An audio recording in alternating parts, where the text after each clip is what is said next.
going? So welcome to pediatrics.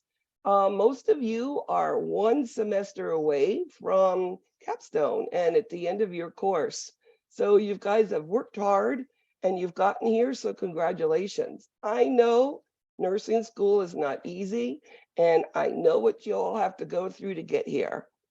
The one thing with me, I used to work on ground, and actually I started and helped open the PN program at Cutler Bay in Miami, in Florida. So I know all the work that you all do, and I know what your needs are. Now, I've been with Fortis since 2017.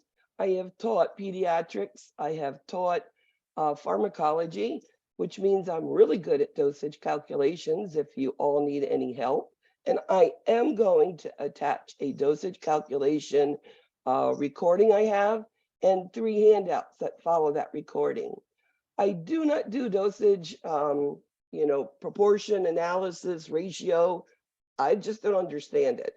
But the way I do it, you're going to know what you have to pull out to use for your formulas. So I've been told that it does help you. I also make it very simple. So if any of you need help in dosage calc, please send me a message. 20 minutes, 30 minutes, no longer than that. That's all I need you for. And I can help you to understand how to do that mic per kilo per minute, as simple as that.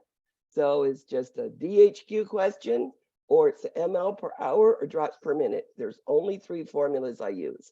So I make it very simple. I also taught 1 semester of community because I didn't have anybody to do it. So I said, let me try it. And I did, and I found it interesting. So I sort of understand what you're learning there. Now, I went back to school later on in life. I had been an RN for 31 years and decided to go back and got my BSN, MSN, and I'm finishing my PhD in nursing. And I have always been that teacher. So I love to teach. So the one thing I ask you is, if I'm going along and I'm rambling and you all don't understand me, I'm never offended. I'm not going to give you demerits or yell at you. I want you to stop me and say, I don't get it. Could you explain that again? And I will explain it in a different way, because I'm sure you're not the only student who doesn't understand. Okay? Now, today we're going to go over the PowerPoint. If you have community, you probably have already seen the PowerPoint. I'm briefly going to go over it and show you those areas that are very important again. And then we're going to be doing the first PowerPoint. And it is a long PowerPoint. I'm just going to try to hit those key concepts in it. I don't read PowerPoints, okay? I tried to give you the concepts on them, maybe throw in some stories of some patients that I have worked with to make you try to understand what you see and what those outcomes can look like. I have found that students love to hear about some of the patients that I have worked with on some of the kids, because, I think that pediatric nursing, I got every day to go to work and play. And I think playing is a lot of fun. And even if it's a big crisis, I'm that calm and I'm in there playing. And I'm also keeping those children calm, cool, and collective during those times, and the families. And the families is the hardest part sometimes of pediatric nursing. When I am done with that second PowerPoint, if I have time, I have 2 Kahoots I could come up with.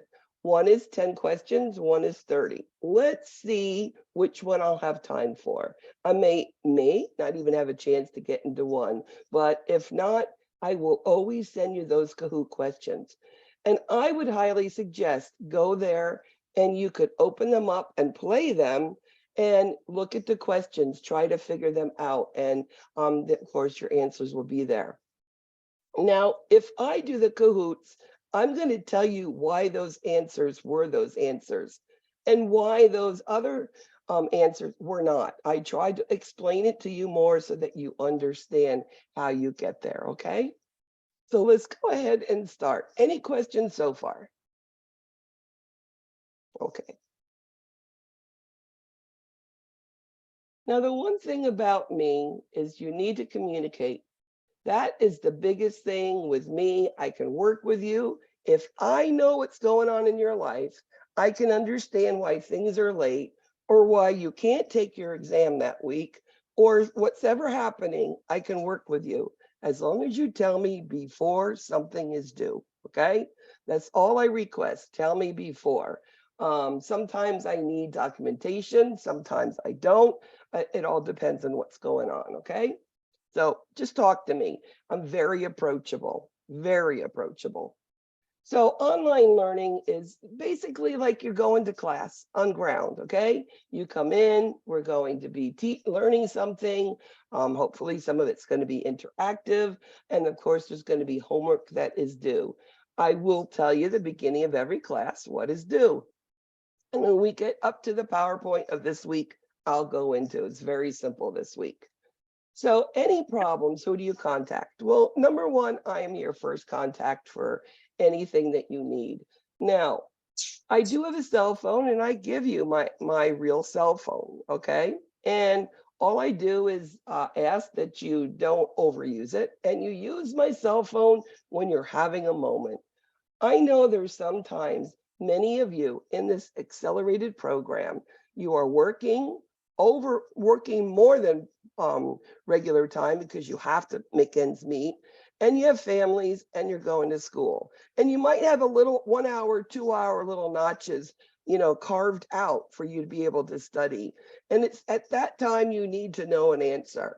Well, I say at that point, text me on my phone. Now, my cell phone number is listed in the Canvas under welcome, but let me give it to you again. It is 305-951-8055. So text me, let me know what's going on. Sometimes I'll call you back. Sometimes I can just send you a message. Any other time where you can wait a little bit of time. And I'm telling you during the day, usually I'm answering pretty quickly. But if you need, if you can wait a little bit, please send a message in Canvas and let me know what's going on with you. And I can answer your questions and send you whatever you need, etc. I'm pretty good at answering that pretty quickly. Now, I am the course lead also in pediatrics. I'm course lead in the RN and the PN program. So if you can't get a hold of me, your other person to contact is Dr. Brown. Now, I do not mind if you contact her. I'm not offended. I don't get upset. Dr. Brown and I have worked together for many years. She understands me. I understand her. If I'm not giving you what you need, please contact Dr. Brown. Because again, she'll contact me and make sure I understand what you need or ask me, how do I give you what you need? And she knows how to get a hold of me quickly too. She has my cell phone number too. So please write down Dr. Brown's phone number. She will answer it. I don't know if this woman sleeps, but this woman is early in the morning and she is on in Arizona. So it is 3 something here. It is 12 something there. Now, I've gone to meetings with her at 8 in the morning, which means it's 5 in the morning where she's from. And she's always there, sometimes 4 in the morning. So I don't know if she sleeps, but please call her or email her. She will get back to you quickly. And there are times where I'm going to say, she is the only one who can answer those questions. And I'll encourage you to get a hold of her. So again, contact me, email, Canvas, or phone if you need to. Let me know what you're needing, okay? And I am going to try to get you what you need. Now, I'm going to be professional. I'm going to be courteous. I'm going to give you what you need. And all I do is respect that backwards at me, okay? Which means if you need something, let me know, just excuse me, if you have to cut in, it's okay. I don't mind at all. This putting no message in caps. I mean, I only put it in caps if it's like, wow, that was awesome. But I don't use them otherwise. Now, our course does start at 3 o'clock and it ends at 5:30. Now, I'm going to ask you all a question. Do you want to go straight through without a break and get out early? Or do you want me to do the PowerPoint, because that'll be your normal week, take a break and then do the Kahoots? Now, I don't mind if you have to get up and go to the bathroom. You don't have to ask me. I don't mind if you have something to eat or drink because I know you guys are busy. Um, but do you want a break or don't you want a break? No That break for me. is everybody about no break. We'll go straight through. I If you go, usually am done by 10 after. Most that I'm ever late is quarter after 5. You're usually a lot earlier, okay? But at least till 5 o'clock, your classes, okay? I'm fine with that. Okay. If anybody isn't, put it in the chat box and we'll talk to you individually. Not a problem. So this week, everything that is going to be due for this week is it will open up Sunday night at midnight. So case studies, that's the one thing that it's worth 10% of your grade. So it is a big portion of your grade. It will open up the week before it's due at 12 a.m. and it will go to 1 week after it's due. For instance, if it is due on week 3, next Monday, which is week 2 at 12 a.m., it will open. And then I keep it open for 1 week more. And the reason why I put it 1 week more is in case you have to turn in late work. You have 1 week after it's due to turn it in with minus 10%, okay? Discussion questions, and most of you have done them already. We had the introduction one, and then we have the one that's due this week, which was the initials due by Wednesday, and then you need 2 peer responses. Do I mind if you do the peer responses and the discussion initial at the same time? No. I mean, some professors want you to wait and do the peer responses, but it doesn't matter to me. Remember, your syllabus is the Bible. If you're wondering when things are due, look at your syllabus and it's posted in Canvas. So I sort of mentioned a little bit about late policy. So if you submit it on time, you get full grade. If you are late, you have 1 more week, which means till Sunday at 11:59 p.m. And that will be a minus 10% deduction. Now, sometimes, let's say something happened. You got in the hospital, your child's in the hospital, you were moving, you didn't have internet, and I've heard of many, many things.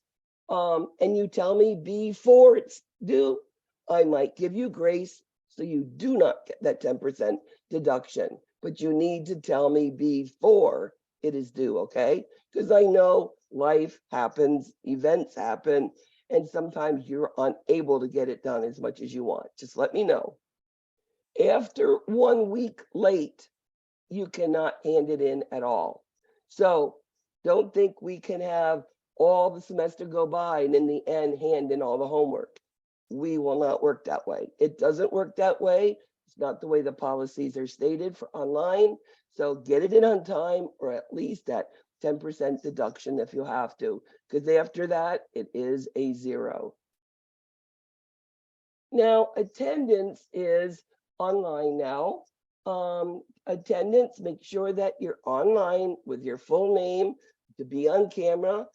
This is where it says you can't be at work or driving. And again, if you're off camera and I see you off for a long time, I'll call out a couple times. You know, where are you, Betty? Betty, where did you go? Are you there? And if I don't see you, I can just remove you from the session, and then you will not get attendance for that portion. So don't do that, okay? I give you a lot of information in class. I try to make it interactive so that you're not going to be, you know, bored and trying to fall asleep, because I know how hard it is. It's Friday and you've had a really hard week. And many of you either have clinicals tomorrow or you're working on the weekend. Now, one of the things about attendance in Canvas is you have to have points of contact in Canvas, which means you need 2 different ways that you're putting contact into Canvas. It is not coming to class and that attendance. It is the attendance of that initial discussion and then the second discussion question, or your dosage calc that you turn in this week. 2 of those have to be done. 2 points of reference of contact has to be done every week. Now, if you go on for 2 weeks and you haven't gone into Canvas, you haven't turned anything in, you could be dropped from the course and they don't have to tell you, okay? So make sure you are turning in something, 2 things every week. Now, attendance is at 3 o'clock, you show up to class. At 3:01, I'm instructed to give you minus 15 minutes. So please be here at least 2:59, 3 o'clock, okay? At 3:01, it'll be minus 15. If you don't come to class, something happens, you're sick, you can't attend, please send me a message so that it's documented. And it will be minus 150 minutes because we are a 2.5-hour class. Now, if we get to the point where you have been late and missing classes, you can have 1 letter grade deducted from your overall score. So if you're getting an A, you'll get a B. If you're getting a B, you're going to get a C. So please try to make attendance as much as possible. So that's what I just said. So make sure when you're doing online that you know what's due every week. I send an announcement every week, plus it's in your modules. What is due this week? The initial discussion question, and then discussion question 1 and the dosage calc assignment. Those are 3 things that's due this week. So make sure you turn in what's due that week, okay? Again, you know why? Because we want to make sure you're getting your attendance. When you're here in class, make sure that you have your plug. If you're somewhere not at home, that you're plugged in. I know somebody's at a library, which is great. You have reliable internet. That's a great thing, because if you don't have it reliable at home, that is a perfect thing. And again, try when you are there to make it as quiet and free from distraction as possible. You should be logging into class frequently, seeing what's going on. I do not send a lot of announcements. And when I send an announcement, it's important, okay? I'm not the one who sends 20 a week. I don't. You're going to see usually like week 1 information and maybe welcome to pediatrics. This is what's due this week. And then you'll see a recording, week 1 recording. And in that recording, you're going to have everything, maybe every handout that you would have had. I'll put it in one place again for you with the recording. So make sure you go in, you know where your syllabus is, either print it or save a digital copy, whatever you want. And as you do stuff, check it off and you'll never be late. If you are in class and you're having technical problems, it could be hailstorms. I've had snowstorms. I've had a tree fall down, car accidents, hit the power lines. I've had all different things. Just immediately when you know that, just let me know. I do tutoring if you need me to at any time. I usually say after class, before class is great. Some of you can't because you're going to another class right after. Please just send me a message and I can work with you. We will do tutoring for the exams. There will be a review, and we do have 3 different professors that will be doing an exam review. Your first exam is week 4. So week 3, we'll be doing all of those reviews. Now, this is the layout of how do you get points. Now, you must have an 80, a 78.0, and 80% of the grades, which is unit exams, quizzes, and your HESI. There's 20%, which is all your homework stuff. And you could see how much each one's due. Your NCLEX questions and your case studies are worth a lot, make sure you get them in, and try to get at least a 78 on them, right? Because if you don't, it's going to decrease your grade. Now, how do you know if these grades that you're turning in are going to be working or not, or are they borderline? Well, the first 5 weeks, I don't have homework grades on. On week 6, I'll turn them on. And when I turn them on, you're going to see how homework reflects on your overall grade, okay? Whether it's positively or negatively. So you'll know what you need to do for the rest of the semester in order to get your grades up, okay? Or keep them the same. I will turn them off on week 8, and they will not come on till at the end after you remediate your HESI, and then you'll get your final grade when I turn them back on. I do send messages. You didn't send this in, you didn't send that in. Make sure you hand it in, okay? As I just said, you need a 78 on your KGAs in order to be able to hand in your homework grades on top of it. I have seen students fail because their homework grades, they've passed all exams, all quizzes, but they failed the course because of homework. And I've seen it both in RN and PN. So just be aware. Quizzes will be given at the beginning of the class, and it will be on last week's material, okay?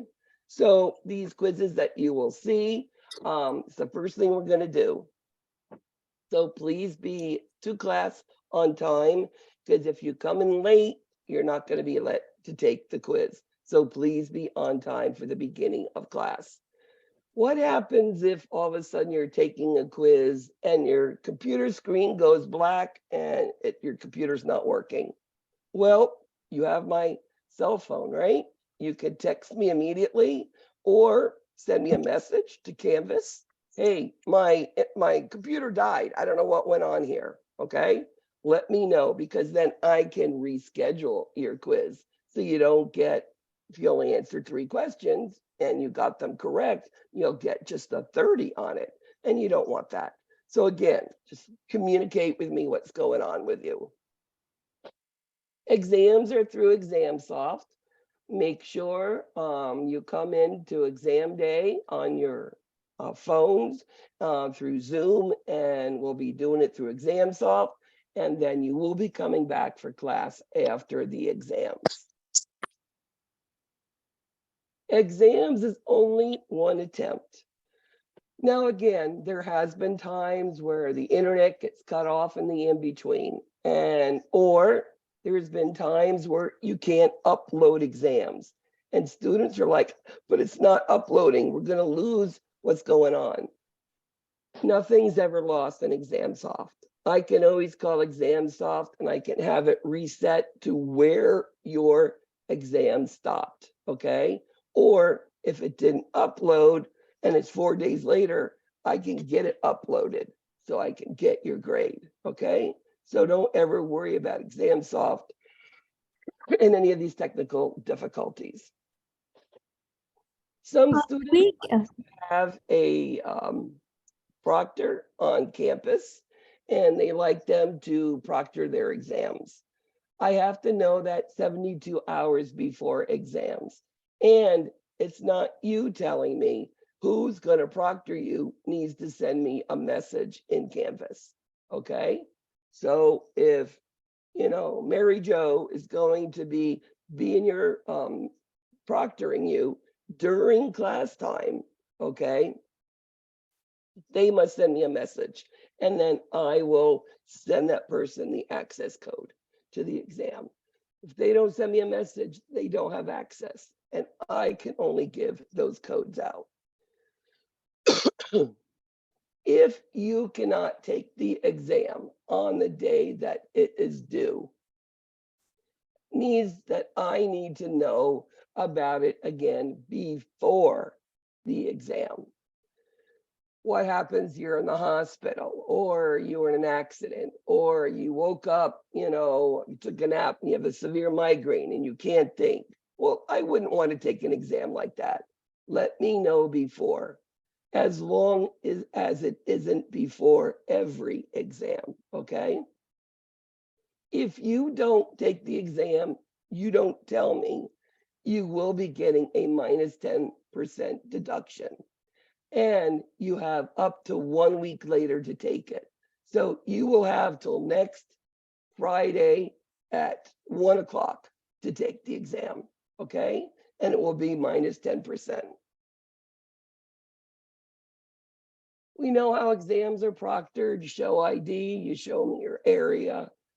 Again, no earplugs unless they're approved little sleep things, no iPhone watches, etc. Now, if you have accommodations, I need to know ASAP, as quick as you can.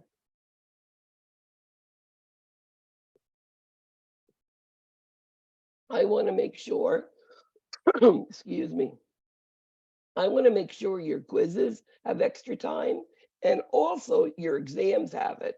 And I've got to get that information to Dr. Brown, and she's the one who puts it in ExamSoft, okay? So let me know as soon as possible any accommodations for extra time. Again, tell me before, not after. I want you to do the best you possibly can. Homeworks, again, try to put them in on time. If you can't, again, let me know. Keep yourself organized. Hand them in on time. You'll get all of the credit.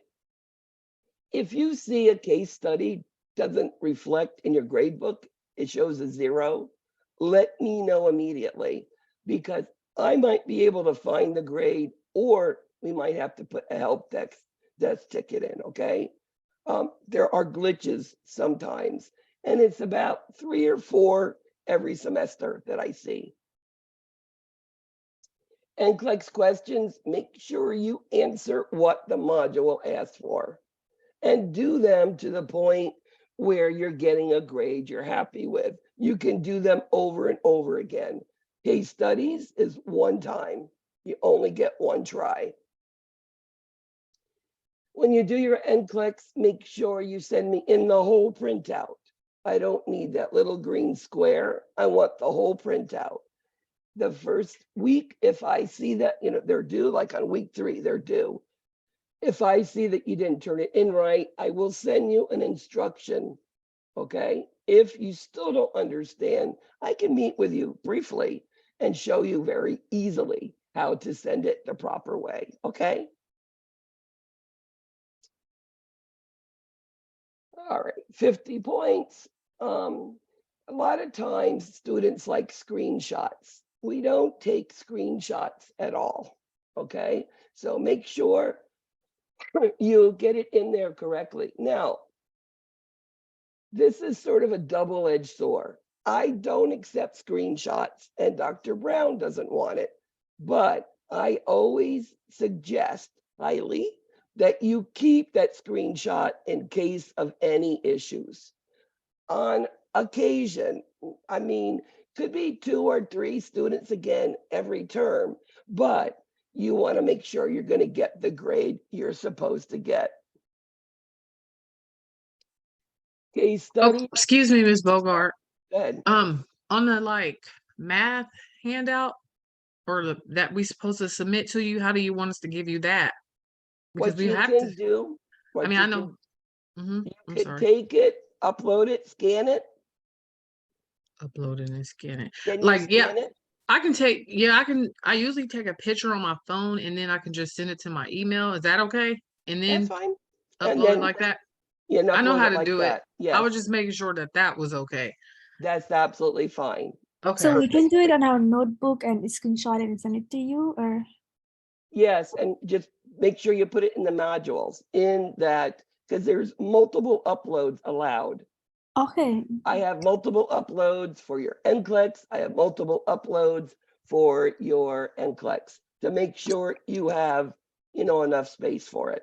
It's not just one, you have multiple. So you have the space to do it. Thank you. That was a really good question. So with what that, pardon me, no disrespect, the last girl that was talking, when she said we can do it in the notebook and upload it, it doesn't have to be on that paper that you attached? Like Well, the You, answer that you put in there, we don't have to do it on that? if you don't want to do it on there, you do not have to. Okay. Now, another thing with that paper, do all of you have the 7th edition book or do you have the 8th edition book? 7th. If you have the 8th edition, let me know and I will send you a different handout. I have the 8th edition, already emailed you about it. I sent my answers on that answer sheet and then, That's fine. okay. That's fine. You did what you could do with it, right? Yeah, well, I thought That's that we all were, I ask. I think I got the 8th edition from you, but it doesn't look right. So I have both. I have 7 and 8 now because I thought I needed the 8th, but I guess maybe I Well, need 8th is what they changed to last year, but 7th is what the instructions inside the shell is looking. I do have an 8th edition handout if you need it. It's going to be changed next semester. I didn't realize it was there. So it will be changed, but this semester we have to work with what we have. So if you need it, let me know, or you know what I'm going to do? I'm just going to upload it to the announcements this week, Okay. which will be with your recording. The recording and all the handouts and dosage calc stuff. I'm going to put it all in the announcements, one place. You can find it all. Okay. When will you put it in the announcement? Because it's due Sunday, right? I'm going to do it after I get the recording this evening. All right, Mm. awesome. It'll be pretty quick. Yeah, So this the one time that I'll we have, this time I can do it on the notebook. From the next time I can do it in the paper because I can't print it out right now. That's fine. That's fine. As long as you send me each paper, that's fine. It's absolutely fine. I have students do it all different way, whatever works better for you. so we can use the seventh, Where's my orange? the 7th edition? Yes, you can. Okay, thank you. No, I you're don't- very welcome. I don't know which one to use. I'll send you both and you figure out which one you like. How's that? Okay, Okay. that'd be great. Okay. All right. Case studies again. If you get that 0, let me know. I mean, I could go in, I have figured out how to find them. So where there's grades, there's zeros, or I'll talk to Evolve. Discussion post, make sure that you give me a reference. Okay. Tell me where you got that information from. And in the body of the paragraph or paragraphs that you're using, cite where it comes from. Whether it's from your book, please put that citation there. Now, I do read these discussion questions, and I'm going to give you more information in a comment. And if you're not a 20, let's say you're 18, it's probably you didn't cite your reference properly. And I'm going to show you a little parentheses and, the book, the Leafer, comma, 2022, and have it there. And you just put that somewhere in the body of the answer that you've been given in there, okay? But Do I'll we be have working with you with that. do we have discussion questions for you every week, or is this like a You 2, have 3? discussion questions all together, We have plus your for you? initial. You have 8. Now, these discussion questions have a lot of great information in it. A lot of stuff. I can't cover everything as in depth. Now, one of the discussion questions is a lot on theorists.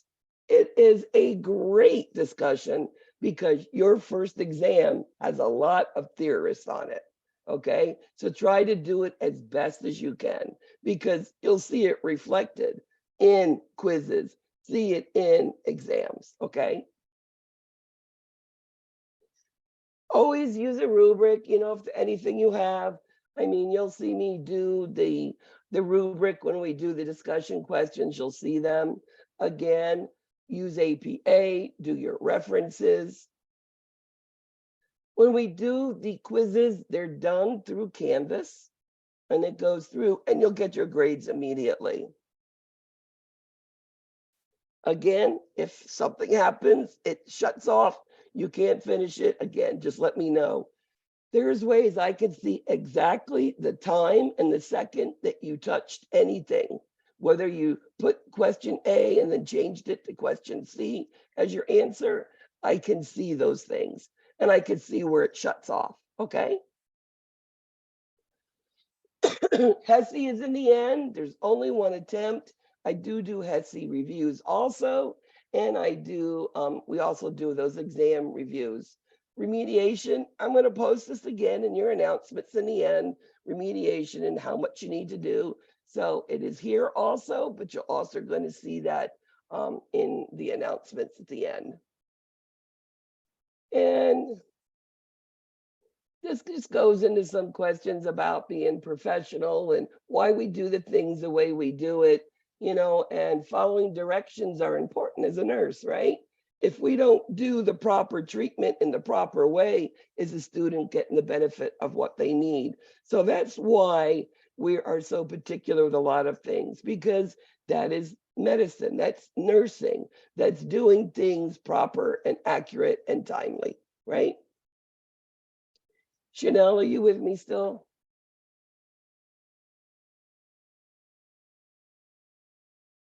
Chanel, Chanel, are you there? Ms. Brown? Does anybody have her cell phone to text her?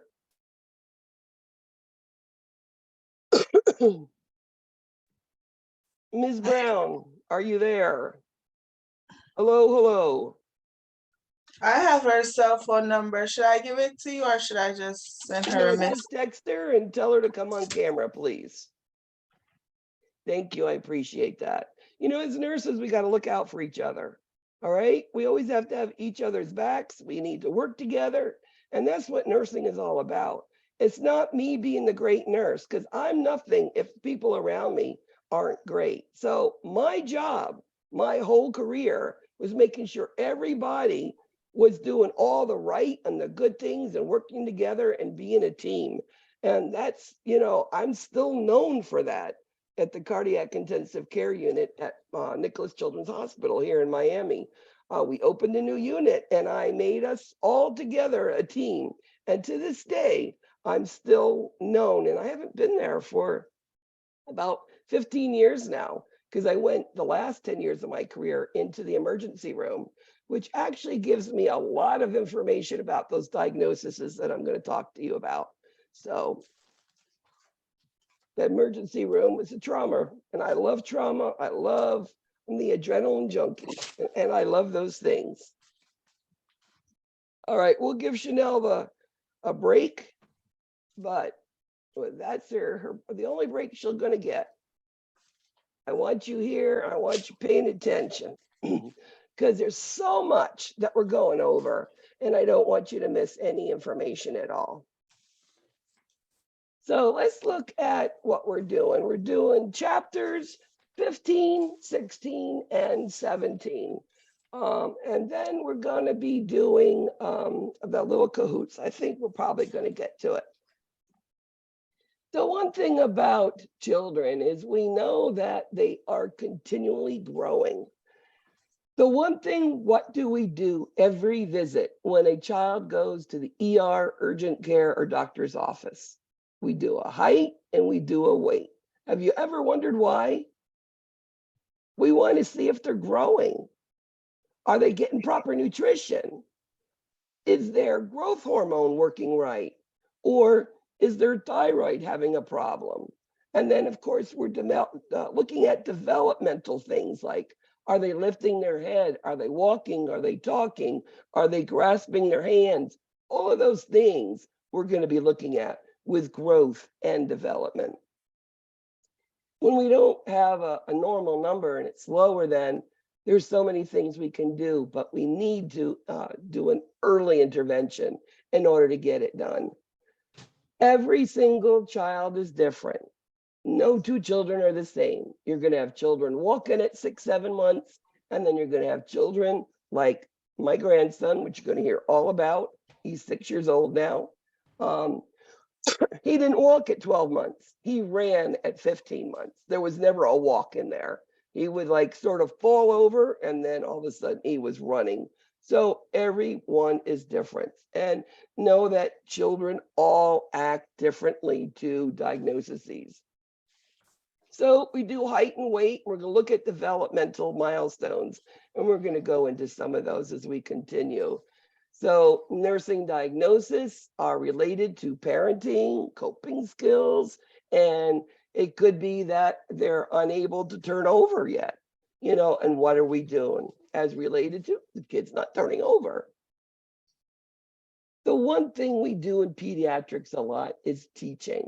We teach, because, don't assume every parent understands everything a child should do.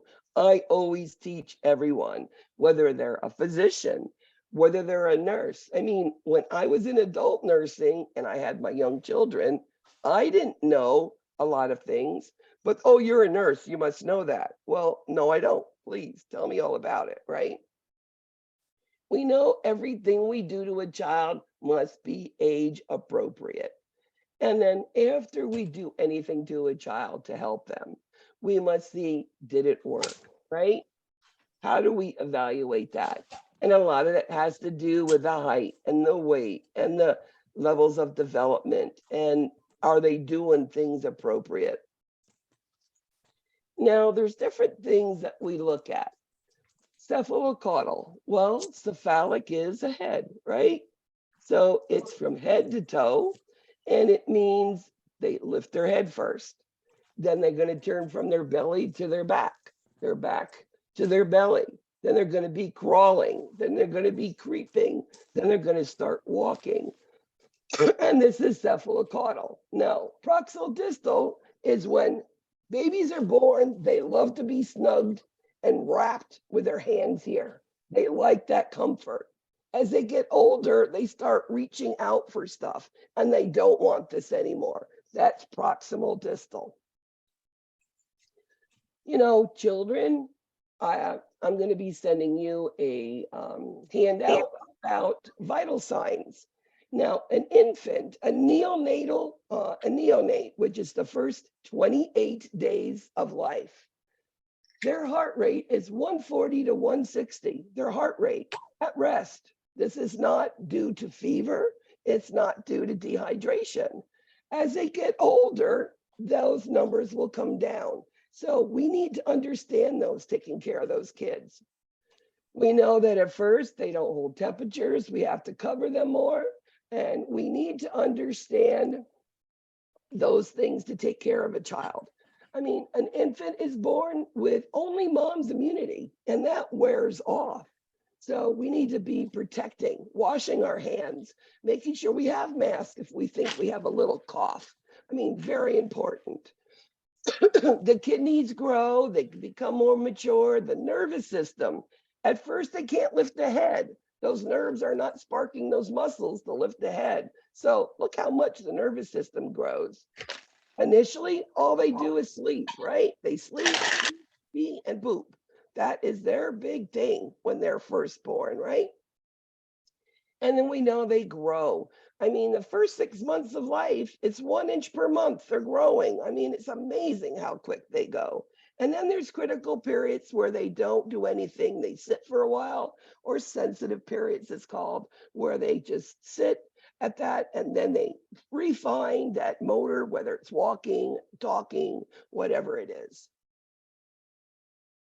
So we know that children, boys and girls, are the same, okay? We don't look at a boy chart or a girl chart.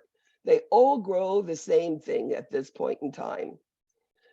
And we know that children who have proper nutrition are going to be growing at that proper rate. As I said, you don't have fuel for the car, it's going to stop, right? If you don't have nutrition for a child, they're not going to grow. They're not going to get more intelligent. They're not going to grow in length. They're not going to grow in weight. Very important things we look at. Now, it doesn't matter if you're in a 25 percentile or a 95 percentile. What it means, as long as you're moving forward. You have little kids and big kids, right? Here's the little charts that we have. There are slight differences between boys and girls, but as the infants, they're about the same. Now, the Denver developmental screening, it looks at development. It is not an intelligence test, okay? It just looks at different things as a child. How are they socially? Are they looking at you? Are they trying to mimic you? Are they trying to grasp their hands? Are they cooing, crying? Are they turning over? That is the Denver developmental screening tool. It is not an intelligence test. What it does, it identifies children who can't do something at an age appropriate level, like what they should be. And then what do? Well, we let the doctor know, and he's going to order an early intervention. What is that? Speech therapy, occupational therapy, physical therapy, and we can catch these kids up to where they should be. Now, all of the following things affect growth and development. Well, if they're hereditary, your whole family is short, you're going to be short, right? There are some specificities to nationalities and race that you're going to see. And are they the firstborn or the middleborn or the lastborn? There are differences with it. And boy and girl. An environment. I mean, are they in an environment where there's not enough money for proper food, or are they in an environment where the kid can eat whatever he wants? It does make a difference. That environment can also be nurturing, or is it an environment where mom and dad are, yelling at each other all the time? Are there drugs and alcohol, or, poverty or money issues? All of those things can create problems, not problems, but it will affect an infant, small child's growth and development. So we know that children need that ability to adapt to situations. They need to grow, and a lot has to do with have that in affection. They need that family bond, because it makes a child happier, and the child is going to grow, mature, and cognitively develop a lot better when they in a great environment. Not a great, but a good environment where they're nurtured and where they're loved. So, of course, as I already said, that, financial is a big thing that we do see. Now, sometimes there's school nurses, or sometimes, I was in the ER for 10 years. It may be the only time where we see that there is something lacking in the family. And what would we do with that? Well, I would call in a social worker, because social worker knows all of the community resources. They could have a food bank they don't know about. They can get food, or maybe get them over to the Medicaid office to get insurance because they don't have insurance. Or maybe they have a problem, they were just made homeless. A lot of things nurses can do to help assist these children be placed in better environments, better food. And this also can help. So nurses are huge in taking care of children. Developing their personality, it has to do with where you're raised from, and a lot to do with the environment. And this will make a child the happy kid, or the kid who's shy, or the kid who doesn't want anybody near them. I mean, all of these things play a part in their development. Now, there's a bunch of theorists that we're going to be looking at. We look at Erikson, we look at Freud, we look at Goldberg and Piaget. And then, of course, Maslow's hierarchy of care and needs we will be looking at. These are things, you have a discussion question on it too, that are important. Pay attention to them. I'm also going to be sending you a handout on these theorists and what they mean also, but we'll go into them as we get more into the different levels of children. So at birth, child, what is their job? Well, they've just got to, adjust. They're not in this protected, quiet womb of mom floating around being fed. They don't need to do anything, right? They come out, now they have to cry. To get somebody, they need to eat. There's a lot of effort. The environment, hot, cold. I mean, they've got to adjust. for it. You know, the parent's job is to try to meet the needs that they want. Now, Erickson, the theorist, talks about as infants, trust versus mistrust. Well, what is trust? Well, when a child cries, what does a parent do usually? They go pick up the child. They see, does he need changed? Do they need fed? Do they just want to be burped? They want to be held. That child has trust because mom came right away and got them. Now, if this child cries and nobody comes, this is what we call mistrust. If the child didn't get the needs that they were supposed to get, okay? So these are the two type of infants that we do see. So what should we encourage with growth and development? You know, parents are, you know, the big thing on making children think and see and be aware of environment. So touch and feeding is what we do first, right? So we need to teach our parents, you know, what are these fine motor skills, these reflexes that we see? Well, initially, you put your finger in a newborn infant and they're going to do what we call a reflex grasp, which means they're just going to grab the finger. And the parent's going to go, oh, look, my baby is hugging my finger. Isn't that cool? Well, it's a reflex, but you're not going to tell parents that because they, you know, want to know that that child loves them, right? As they get older, they might see that rattle sitting there and they'll grasp it, and they do it voluntarily. It's a voluntary grasp, you know, and then they start going and you sit them up now in a high chair. They're getting older, so they're doing more with their hands. And you might put like those little puffs or Cheerios or something in the high chair, and they take their hand and do what we call a pincer grasp. But at first it might be like a crude, which means more than one finger. And they smush it in their mouth. They're trying to feed themselves. And as they progress, it'll be just a simple little in the mouth like that. So teaching parents how to put those little puffs out, encourage them to do that. Having a rattle, making those reach for things. These are things that help with growth and development in children. So parents, a lot of times, feel that they are inadequate, feel like they don't know what's going on, especially that child who has special needs. For instance, you have a child who has colic, one of the most difficult things to deal with. Child is always crying, child always has gas. You've changed the formulas, you've burped them, you're having them sitting up. I mean, you've done everything possible and they're still crying. And these parents feel absolutely incompetent.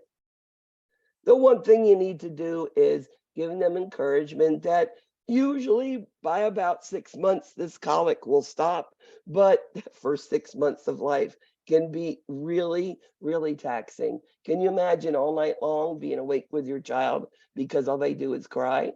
It's hard. It's a hard thing to do. Another thing is, and to let you know, my daughter had a child by herself and living in my house. And I never stuck in and did everything for my daughter. I let her do everything, and she had a question she could ask me. And you know, I'm a baby expert. I would have loved just to take that infant and raise them myself, but that's not my infant. You need to encourage the parent, the mother, the father to hold them, to love them, to feed them, and do all those things for them, and to teach them about those little tricks to do to help them deal with those things. Now, talking about, you know, having a kid being autonomous, I think one of the things is we tend to do everything for the child. And we need them to be autonomous and do things for themselves, right? So one of the things is, you know, when they get to the point of being toddlers, and this was the thing I really struggled with, is they need to learn how to crawl and they need to learn how to experiment and figure things out. Now, having a child who's on one couch trying to jump over to the other couch when there's a tile floor in between is scary, right? But do you let them do it? Well, I would push one couch closer so that they won't hurt themselves, but you need to let them do those things. For instance, like this child who is on a tricycle, let them go and make the mistakes. You know, you're not going to put a child on a tricycle without long pants on, without shoes, and maybe without a helmet. You're going to try to put those things on. Let them fall. Let them make a mistake. Now, you're not going to let them ride into the road. You're not going to be there where there are driveways where people are backing up. You're going to keep them safe, but we're not going to do those little cues of saying, hey, be careful, don't do this. Oh, watch this. No, they need to determine it themselves. You know, in preschool, it's that initiative. It's you've got to let go. They have to have that independence. I think a lot of it I see it now. Remember, preschool at ages 3 to 5. At 3 to 6, because at 6 we start the school age. Now, at age 3, children now are getting potty trained, and a lot of them want to go in there by themselves. You got to let them go. You've got to let them try. Or maybe they want to get dressed. And of course, the shirt's put on backwards, inside out. The shorts are on inside out backwards. But you know something? It's not that. They did it, and that's good job. Now, it's not telling them, no, you did that wrong. No, it's giving them praise and let them try to be independent. You know, industry is school age, and industry are those things that those kids do really, really well. And this is part of Erickson. Now, industry is some kids are good at sports, some kids are good at schoolwork, but they can't be good at everything, right? Now, when we are assigning things to a child, a school age child, we need to assign tasks that they will be able to accomplish. You don't want to do something that is above their understanding because they'll get frustrated because it's in industry versus inferiority. And that inferiority is those things they can't do well. You know, school age children want to please, they want to do things right. And you need to challenge them, but not to do something that they cannot accomplish. Now, parents and children at this age are working at limits and discipline, okay? Now, school age children, you need to give them time. You need to let them try. You know, they did their homework and maybe there was it was messy or this or that, but you've got to let them try before you step in there and say, okay, that's good, but let's, clean this up, make it better. Now, adolescence in Erickson is all about identity. A lot of the things about adolescent is body image. You know, they're too fat, they're too skinny, they're too tall, too short. They've got freckles, they've got kinky hair, they've got red hair, whatever. It's their identity. They're going through puberty and they're getting breasts, they're getting all of these changes and they're trying to find out, who am I? What do I want to be when I grow up? What group of kids do I fit in? Is it, the smart kids, the band kids? Is it the sports kids? So they're looking for, where are they? It's hard for parents to step back and let a kid do what they want to do. It really is. But it's really important that we allow them and to make those mistakes, but to be there and ready to catch them and to guide them in the right way. And that way it is, the child learns a lot better. I mean, we can guide, as this says, but don't push them. Children will just not do it because mom said to do that, right? So give them that chance to determine, who they are.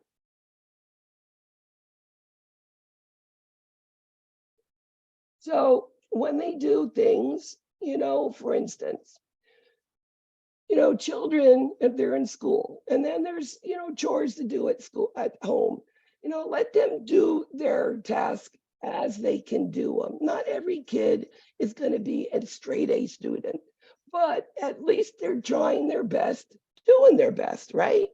And the parent just needs to be there to help them through that whole thing, to give them that opportunity to try. Because if you're saying that's not good enough, that's not good enough, what does that kid hear? I'm not good enough. And you don't want to do that because they already have a problem with identity.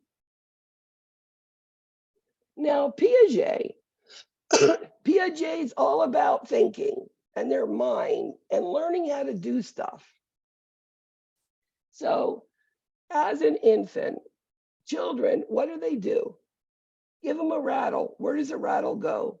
In the mouth, right? It's all about exploring the world in their mouths. It's all about touching the sense. What does it feel like? And then it's moving it around. Now, sensory motor, you give a child a rattle, and it could be a voluntary grasp of it, and the kid gets it. And all of a sudden, the kid moves and it makes a noise. He's like, oh, if I move it, it makes a noise. That is a learning process right there. They're not born with that understanding. They had to learn it. And as they get older, they start to learn other different things, okay? Now, sequential, there are, these three different things: pre-conventional, conventional, post-conventional. And it basically looks at the way a kid should act. And this is Kohlberg. Now, the other way I describe Kohlberg is good and bad and a consequence for either. You have consequences for being good. You like those. I mean, maybe you get to go to get some ice cream, right? But bad, you could be on punishment. So Kohlberg is all about, thinking the good and the bad. As I said, teaching is all what we need to do. I think the one thing about, being a parent, and then me just going through it again as a grandparent, I saw it completely different, where I had to let my grandson do things, let him try things out. My husband, he's a different culture than me. And because of that, he believes in letting him go, letting him do it, let it try it, and be patient and watch. It's easier for me to go ahead and just get him dressed and get him going for the day, right? But did it benefit the child? And these are things you need to tell these parents. Again, nutrition. They're not going to be cognitively aware, and their motor is going to be decreased. So everything is affected by nutrition. So nutrition is priority. Now, there's also the other opposite end, is that too much weight, the obese child. So we need to, again, with these taking the height and the weight and they're overweight, maybe decrease some eating habits, or maybe not having some of those sweets in the house. It's not taking everything away. It's just making it, and to modify it in moderation. Now, we do not restrict fat and cholesterol on children. This is only adults because of our coronary arteries, right? They need it for their central nervous system. So that's something that we would continue to leave in there. Now, sometimes we have different diagnoses, and children are going to need either tube feedings or IV parenteral nutrition, and this other nutrition at home. Now, what would you see if a kid is hungry? They're going to cry, right? They're not going to gain weight. And if they're not gaining weight, they're not eating right, they're not going to be as alert. Their growth and development is going to be delayed. Now, if we have a child that we're feeding too much, because sometimes as the kids cry, it's easy just to put a bottle in their mouth, right?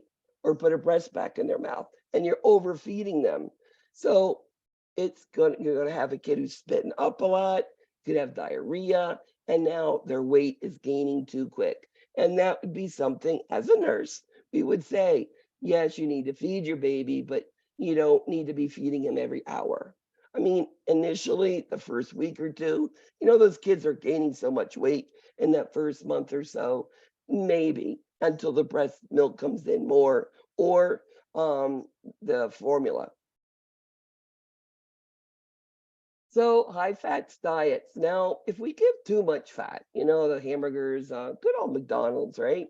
Full of fat hamburgers, cheeseburgers, chicken nuggets, macaroni and cheese. Now, the one thing about fat, it does cause bloating, abdominal distension. So we have to be careful. So does carbohydrates. And you've also got to be careful with constipation with it. So how do we maintain something in the balance? Well, introduce something like, the vegetables and the fruits in there to try to decrease this and to keep them from being constipated. At 6 months old, we start feeding our infants, and we do not give any regular milk out of the container until they're 1 year old. And it should be whole milk. Again, they need the fat at 1 year old. We don't go to low fat till about 2 years old. Okay. By the end of the second year, they should be able to feed themselves. Sometimes the spoon is upside down and they're still feeding. It's fine. As long as they're trying to get the food in there, don't worry about it. Give them time, and the parent should be there with the child and watching him eat. Okay. Some kids take longer than others. Kids love finger foods and they love playing with that sort of stuff, right? This is what they do. I know that after every dinner, my children, when they were young, they always got a bath because they were covered in it head to toe. I would have them in a diaper, in a high chair, with something underneath it to catch what's coming.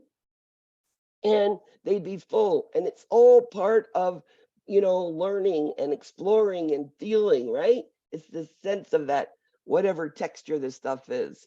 And you have to be careful with finger foods because then you worry about protein, getting enough into them. Some kids love vegetables, loves fruits. Some kids don't. You don't know what they're going to like. Just remember, just to give them sweets is not going to do them any good because they're empty calories. And we want to make sure that they do get enough of their vitamins, the protein, the calcium, the vitamin A, ascorbic acid. I mean, sometimes we'll put them on vitamins if they need it, but most of the time they just get it through their diet. We know children grow very quickly, and we know that it's important that when we're feeding them that we make it look fun. Does it look appetizing? Does it look good? That's like making the pancakes and Mickey ears and all those sort of things that we do as parents. And these kids do tend to get tired out, and they do need their naps, or at least downtime, as I call it. Now, obesity, we talked a little bit about it, and we can decrease, snacks and whatnot in their house. Now, obesity is now almost epidemic in the United States. A lot of it has to do with two parents working today. It's hard to find somebody to cook dinner, right? So they go through fast food. It's the easiest. Or what they're eating is something they can throw in the oven for 20 minutes and pull out, right? Maybe a frozen pizza or whatever. I mean, it's the reality. It's what life is. That's part of it. The other part is many children like to sit there and play their video games, watch TV, and they're not out running around outside playing, riding their bike, etc. I mean, it could be because of their neighborhood, but most of the time it's because the kid just wants to play on their games. So we need to encourage them to get up and get out. I mean, all I remember is me as a kid, which was like a really long time ago, is I'd come home from school, get changed, because you had to get changed out of your school clothes, put on your outside clothes, and I'd go get on my bike and ride to my kid's house, my friend's house, right? and we play in the outside, the backyard, playing whatever. It's not as much anymore. So we need to make sure that is part of it. We know that obesity in children can lead to high cholesterol, diabetes, and high blood pressure as a child grows into being an adult. And then, of course, we can be looking at their BMI, see what is their BMI? Is it normal for their age? Is it in range, or is it too much? Now, when a kid is sick, do they eat? Do they want to eat? No. When they have a fever, does the kid want to eat? No. Now, adults, yeah, they'll keep eating no matter what. If there's food there they want to eat, they'll eat. But children will not. So what do we do and how do we treat that? Well, what I say with any kid who has a fever, what is our goal for giving them acetaminophen and ibuprofen and getting that fever down? Is because once that fever comes down, the kid's up and running around like nothing's happening, right? And what do they do during that time? They eat and they drink. And as long as they're drinking, I'm happy. Okay, so that is very important. Keep the fever down.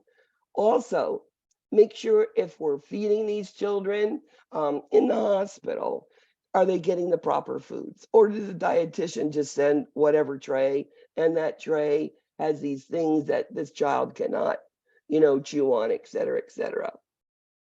And of course, look inside the mouth. What does the mouth look like there? And many of these children, parents can't stay at the bedside. They need to work. They have other kids. So making sure somebody's in there helping them, to feed them. Now, feeding a kid when you are looking at what is normal. What is normal is 1 tablespoon of food for each year of age. That's all they need. I know that when my grandson was born and I was working on ground, and my husband we decided he was going to stay home and he was going to babysit the baby instead of putting him in daycare. And I'd come home and he'd say, well, he only had half a banana, a piece of cheese, and, yogurt. And I'm like, oh, that's fine. That's good. And he's like, yeah, but he's not eating. He needs to eat more. And I'm like, no, he doesn't. It's, the age of toddler, it's a point where they do not have to have that much food, but it's the choices that you give them that they should have. One of the things we need to be careful is giving them apple juice and snacks, because these things will stop their appetite, and we don't want to do that.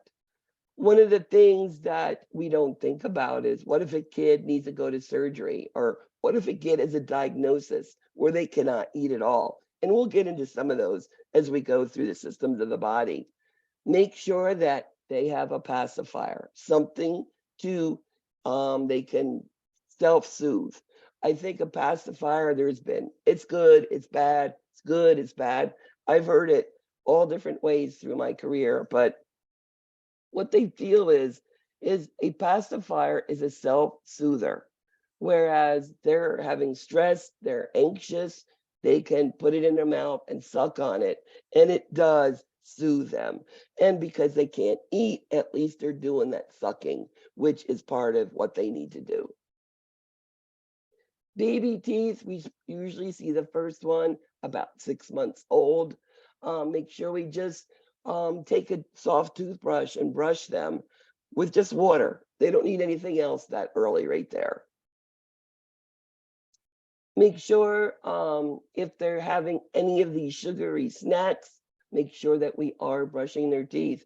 I had a son who at age, I want to say 3, it was just before the age of sippy cups. He's now 39.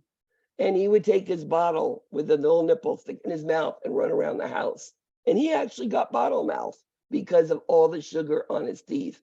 So making sure that we do, get those teeth wiped off, and making sure before bed and when they wake up in the morning, right?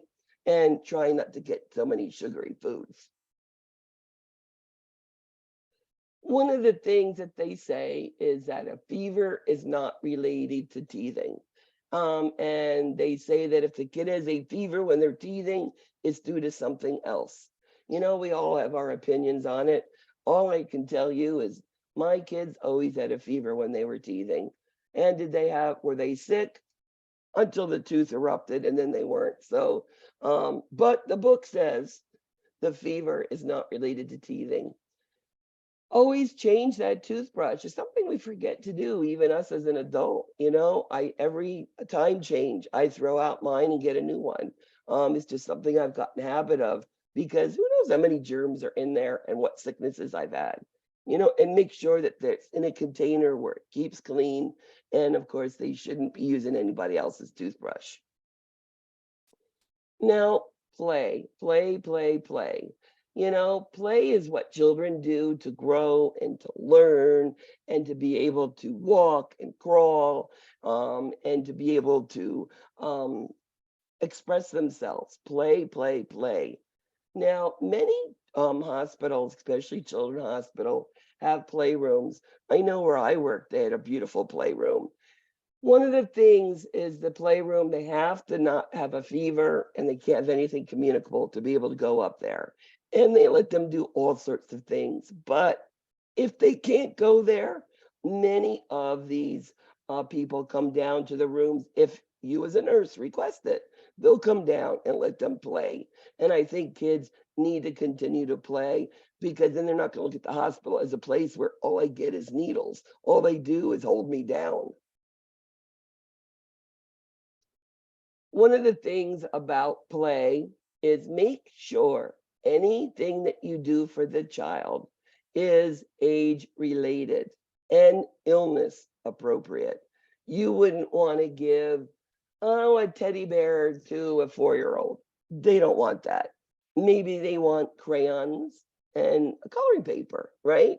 Think about what you're giving them. You wouldn't give crayons to a 18-month-old. They'll just chew on them. So make sure it's appropriate.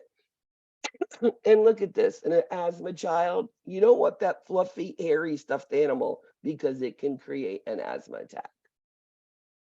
There's all sorts of health problems kids have, you know, asthma, hemophilia, seizure, bulimia, could be thyroid problems, sickle cell, cystic fibrosis. I mean, I could go on and on and on. Children can have them. I think the most popular of all, the most frequent, is asthma. Now, remember, all of these medicines can have an effect on the teeth. Whenever we do these asthma treatments, the ones that we give those little puffers, the multi-dose inhalers, the morning and the night one, make sure we rinse their mouths when they're done, because it will make their teeth again turn black. So let's go into an infant. Okay, what are the norms in an infant? We know the normal sleep-wake cycle. We know that they're going to sleep most of the time. They're going to eat, they're going to play a little bit, cool a little bit. You change them, you wrap them up and put them down, and they're going to sleep a while. That's part of it. Almost immediately, they're going to be smiling. You know, maybe it's gas while they're smiling, but they go, oh, look, my baby's smiling at me. Part of it. As they get older, as long as they can hold something, they can drink from a cup. Many parents introduce this after 6 months old. They'll give them a little sippy cup.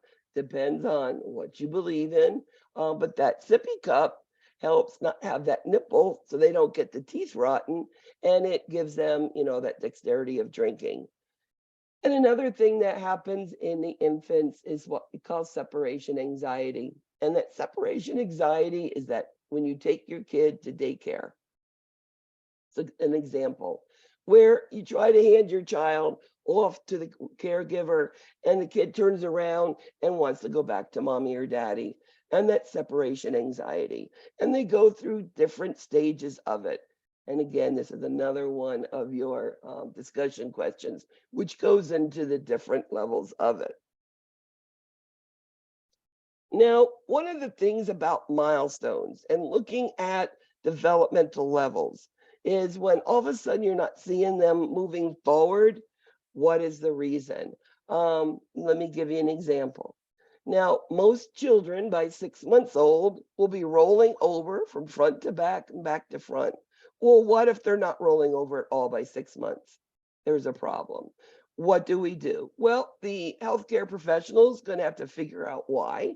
And then maybe it's just early intervention, getting them that physical therapist or giving that occupational or speech therapist, whatever they need, getting them in there. Maybe there's something going on. Maybe it's a brain tumor. Maybe there's some illness we haven't catched up yet. So what is going on? And as soon as we catch it, the better it is. So looking at children, they start out with a heart rate of 140 to 160. When they get to 1 year old, look, it's 100 to 118. We could take their temperature axillary, and their respirations are somewhere around 40. Now, why do we need to know those things? Well, you get a kid in sick with a fever and their heart rate is 160 and they're 1 year old. You know something's going on, right? Is it a fever or is it fever and dehydration going on? So it's things that we need to know our normal vital signs for. What if you have to give digoxin to this infant? What's a normal heart rate that we can give that to? I mean, in an adult, we give it on a apical pulse 60 or more. Well, what would be an infant? That's why we need to know those things. Again, sucking is comfort, self-soothing. That's what they need, okay? Child should be held when we're feeding them and give them the time that they need. And remember, any kid who can't eat due to whatever reason, that we give them that pacifier. It's really important. This grasp that they do, this voluntary grasp, is something that they start doing immediately. The reflex and then the voluntary, and then that's gonna go away. The parachute, that's when they fall down, they put their hands and feet up, and that goes on. And then pincer grasp gets the real fine by about 1 year old. So when you're consistent with a child, they're going to have trust, like Erickson says, and they're going to have a really good, healthy personality. Those kids that are picked up when they cry are going to be happier children, and they'll only cry when you need them. So they don't have to cry more than they have to try to get your attention, right? And you try to, encourage a child, like maybe put a rattle in front of them. If they can't get to it in a little bit of time, put the rattle closer and let them get that. Don't try to force it. Don't try to get them frustrated. We know sensory stimulation is important. That's how we're always cooing and, doing those things with children, and the rattle and the toys and the noise. And any crying child should be soothed. There's is the kid a spoiled child? Well, an infant, you can't spoil an infant. If an infant's crying, what do they need? It might need that they want their pacifier back. It might need that they've had explosive diarrhea. Whatever it is, take care of them and give them that affection and attention that they do need. Again, children, no two are the same. You could have twins, identical, and they'll both be different. So just remember that don't expect one kid to be the same as another. So in health promotion, again, what is our job? Well, we're going to be teaching a lot. I mean, that's part of it. If you see an infant at 12 years old, the mom has a bottle with soda in it, giving it to their child, we're going to say it's really not a good idea to do that because, and tell them the teeth and the sugar and, the teeth will rot. And we don't want to do those things. If we're seeing things, let them know and then encourage them how to play with their children. We know some kids are really, really irritable, and they're really difficult to soothe. We also know that this lethargic baby, they shut down and they'll just go to sleep because they don't want to be bothered. They just say, all right, it's almost like depression, like we would do as adults. We don't want to be bothered. What do? We go by ourselves and we just go to sleep, right? We want to forget about it. That's what the kids does do. And if we're working with infants, make sure there's not that bright light in their eyes. They do not like that. Now, if you have a kid who is irritable, what they say, just sit with them quietly. Don't do anything. Have no noise. And if you're going to talk, a very soft, quiet voice. Have them snuggled up really good in a blanket. And then everything slow. Don't try to switch it from one to here and move them quickly. And again, give them that pacifier. So colic, like I said, is a really difficult time. There's going to be periods where they will cry for no reason. So there are many things we can do. There's the little gases, drops, and then there's up to the point where looking at their GI system and putting them on things like Pepcid or Zantac or those. But usually they're going to outgrow this. So we leave it alone. So again, this child who's lethargic, Ms. again, Bo, same thing. Yes. I had a question. That picture that was just up there, is that the colic Carrie that they were talking about? Yes, it is. Okay, Yes, because it wasn't Yes, it is. on the page that they referenced it on, and it wasn't in that package. Okay. Okay, thank you. Let me check that out for you. I appreciate that. Colic. Thank you. I mean, even me, who's really good at colicky, irritable children, if they're colicky, it's even difficult for me to put them down. And I'm usually that soft person with that soft voice, and they usually calm down. So newborns usually sleep 4 to 6 hours. Usually by 4 to 6 months, they get up to about 8 hours. Some kids sleep all night long from week, 2 or 3. Some don't. Again, they're all different. So remember that this child should be placed on the same type of sleep awake cycle as the family. Now that's very difficult when we as nurses work night shift like I did for 23 years. And then, daddy works day shift. So what is the proper, circadian rhythm, right? It is difficult, but, we try our best. When we have infants, 1 year and below, they need to be sleeping on their back, on a firm mattress, no bumper pads, nothing in there, not even a blanket on them. There is a lot of research that's been done. It's called Back to Sleep, and this has decreased the incidence of SIDS death, or sudden infant death, infant death syndrome. So back to sleep. I know that the newborn intensive care units do really good follow-up, making sure is that. Again, trying to teach the child self-soothing behaviors. They might find their fingers or whatever to help. They need to go to the doctor as ordered. I mean, usually it's 2 weeks or a week after they leave the hospital. And then they get immunizations, 2, 4, 6 months, 1 year, 18 months, 2 years. They're in and out of the doctors just for healthy checkups. And then, of course, the sick checkups in between. So again, they should be getting the proper medical care that they should. Making sure that they know that dirty diapers is going to cause a diaper rash, making sure they change it as frequently as possible. And again, making sure that they're getting enough nutrition and that we will have their growth charts going on, their height, their weight. They usually do a hearing test before they leave the hospital anymore. That has become something that they do. It's usually the states require it today. It wasn't a long time ago, but now it is. Every kid gets tested for their hearing and their vision. We know at first they see black and white, and then it gets the colors. We know it goes there. Again, making sure these kids get proper nutrition. We know what they're eating, asking the questions, what is your child eating, and documenting it for the physician so they can look at it. And then we have children that might have some special needs for all different reasons.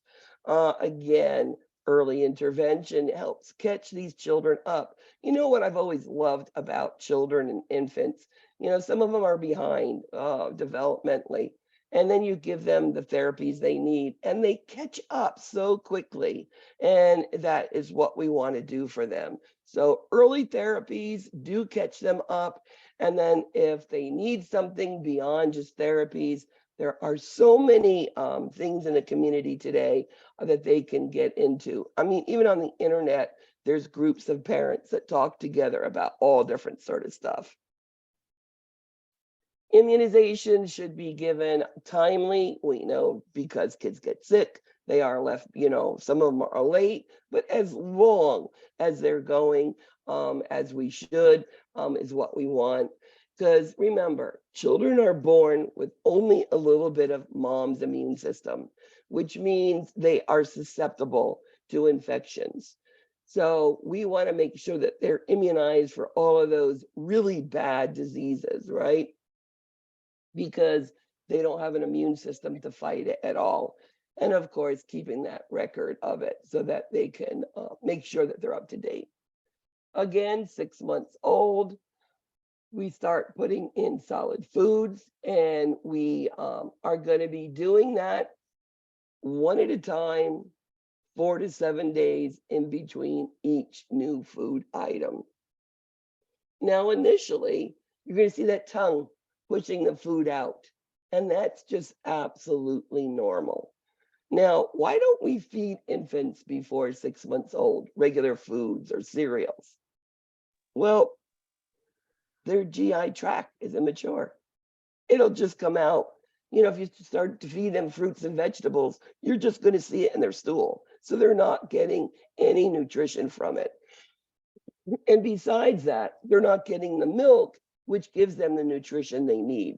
So they do not give that then. But we start about 6 months old, giving them first rice cereal is the easiest digested. And we start putting it in their mouth again. And then they're going to do this up, down, and this extrusion of the tongue and pushing it out. And eventually they'll catch up. Again, remember about nutrition, teaching, and remember, not every family believes in the same food as others.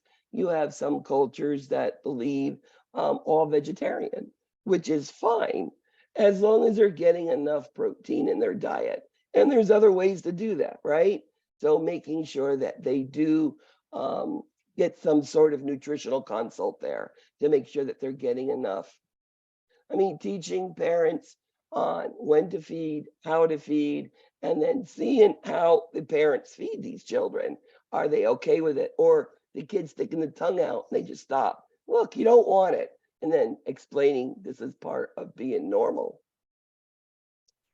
Infant gains between 4 to 7 ounces per week for the first 6 months. They should have about 6 wet diapers. And they should sleep a little bit after each feeding, usually 2 to 3 hours after each one. Human milk, breast milk is the best thing for a child up to 6 months old, but depending on a parent and their needs, at least they're getting iron fortified formula for the first 6 months. And that's what is recommended. And then again, whole milk starts at 1 year old. And food we introduce at 6 months old. We're trying to give more food than we are milk. We're starting to wean them from the breast. Prebiotics is that non-digestible food. And this is something that helps with the bacteria in their intestines that keeps there. And we know there's probiotics. I mean, what do we treat diarrhea in children and adults with diarrhea?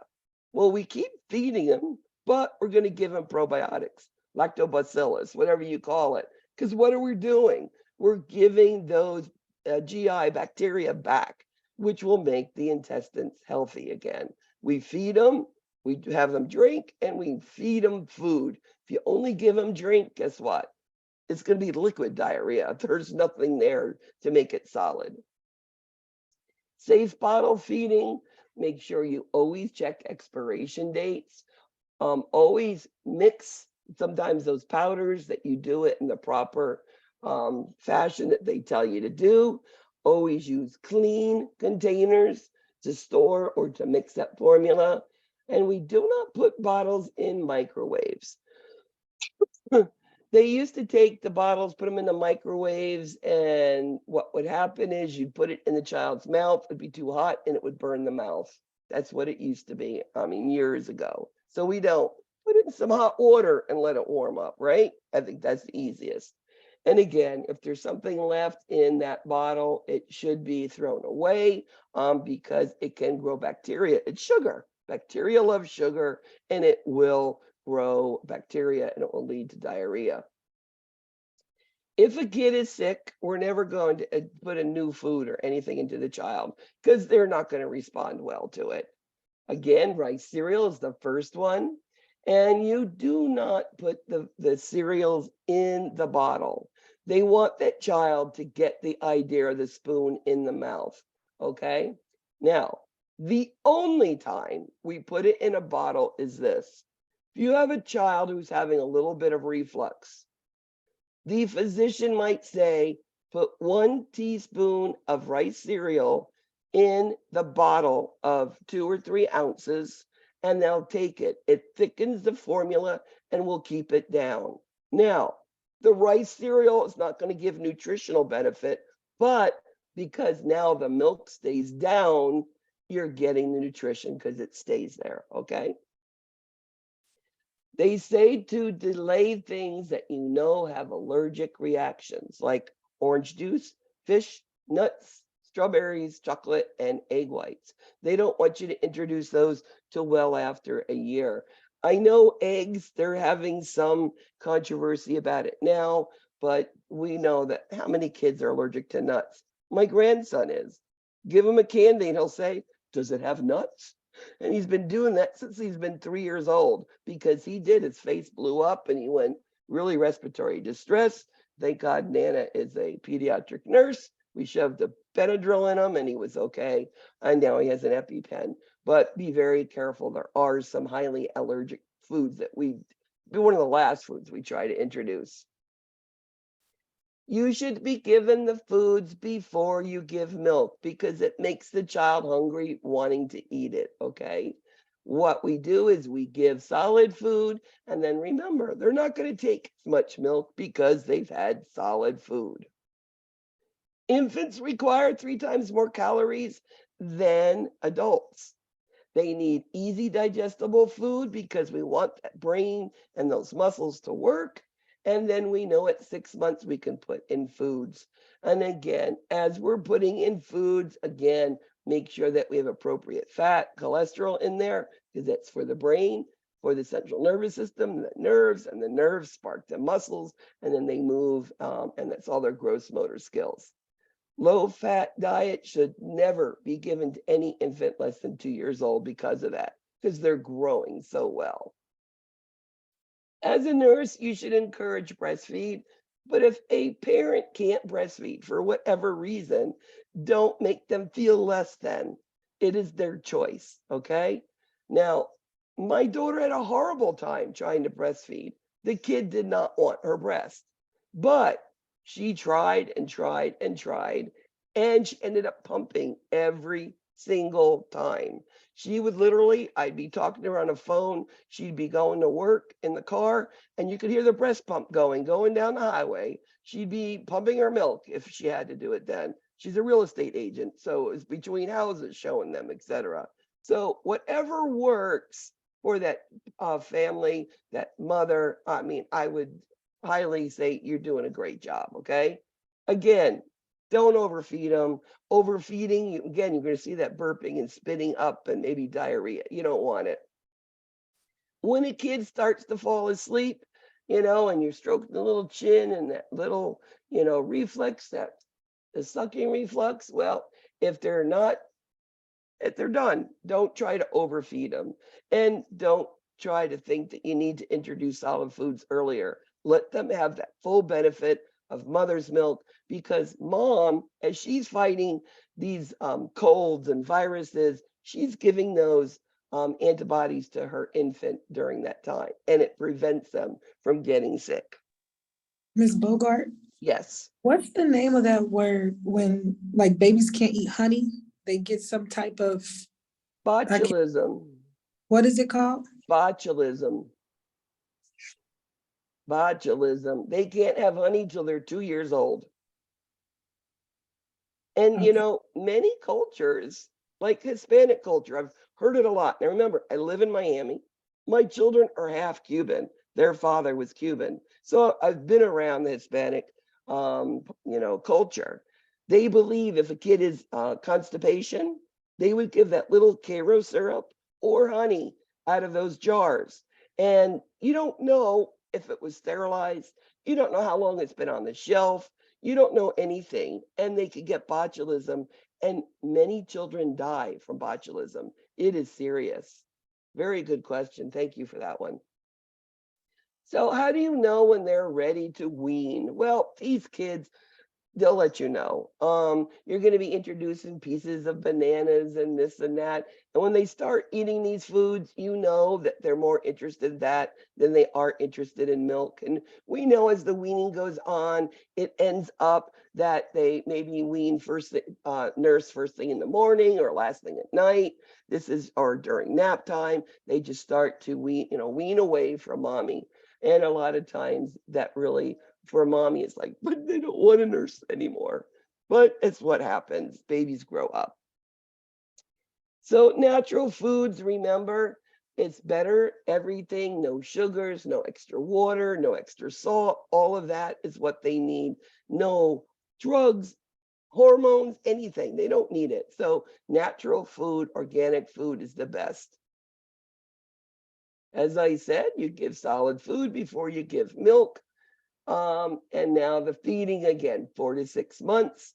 And again, it's going to be that thing that we're going to be seeing on these children, that's mushing up and down. And this is going in down to your toddlers. Now, increasing the foods, what do we do? Well, again, you never introduce when they're sick. Like I said, it's about 5 to 6 months, they'll say, start giving fruit juices. Now, the one thing about giving fruit juices, remember, we give it before they eat, they're not going to be hungry, so be careful. And again, orange juice, you should delay the other foods also. Let me see, we've already basically done this one. Rice cereals first, put it on their tongue. And how do you know if a kid has an allergy to food? Now, it's not going to always be this anaphylactic difficulty breathing, swelling up thing. Sometimes it could be like a little rash on their face and their chin. Could be like in the folds of their arm, or a rash all over their body, or it could be a little constipation, could be a little diarrhea. It's a change. That's why we wait 4 to 7 days in between adding something new. Car seats. Now, car seats should be rear facing until a child is 2. Now, this is something that happened to me with my grandson. The kid was 2 years old and he weighed 24 pounds. He was little. He's a peanut. He's still a peanut. Well, we asked the pediatrician. As long as he's 2, he has the muscular development, and he was normal, but just little. You could turn it around to front seating. And they say rear facing in the middle of the car. Now, how many of us put it on the side? It's easier to get them in and out, isn't it? Yeah, I did too. I didn't know.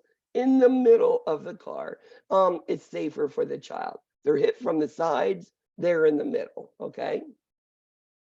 Fall prevention. I mean, I can't tell you how many kids fell off the changing table and the parents brought their little 2-month-old in, 3-month-old in, hit their head on the floor. Or they were on the bed and they rolled off onto the floor. It happens. Again, never leave a child unattended, especially, like, for instance, on the couch at 6 months old. Don't get up and leave them there because they're sleeping. Because remember, at 6 months old, they can roll, and they will roll off onto the floor.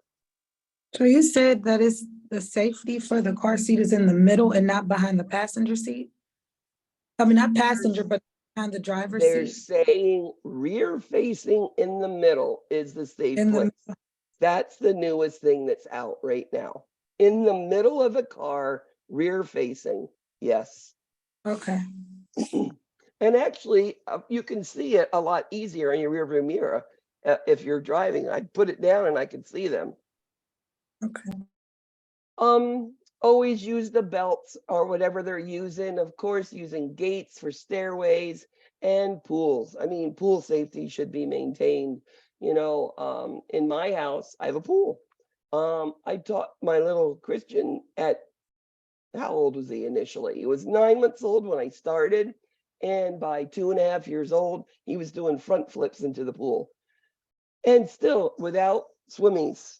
And to this day, this kid will not go into the pool unless he says, Nana, can I go into the pool, please? Because he's not allowed to go alone. So I don't have the big fence around it, but it's an above the ground pool. So it's, you know, I have the ladder that I can put up, but you know, kids, they're creative. If they want to get in, they'll find a way. Toy safety, always read the instructions, right? Little pieces, they'll swallow, they'll gag on it. They stick it in their nose, they stick it in the ears. I've seen toys, crayons, beads, little toys, little people, little cars in the noses and ears. And that's what kids do. Just be very careful. So here we are, major developmental changes, first year.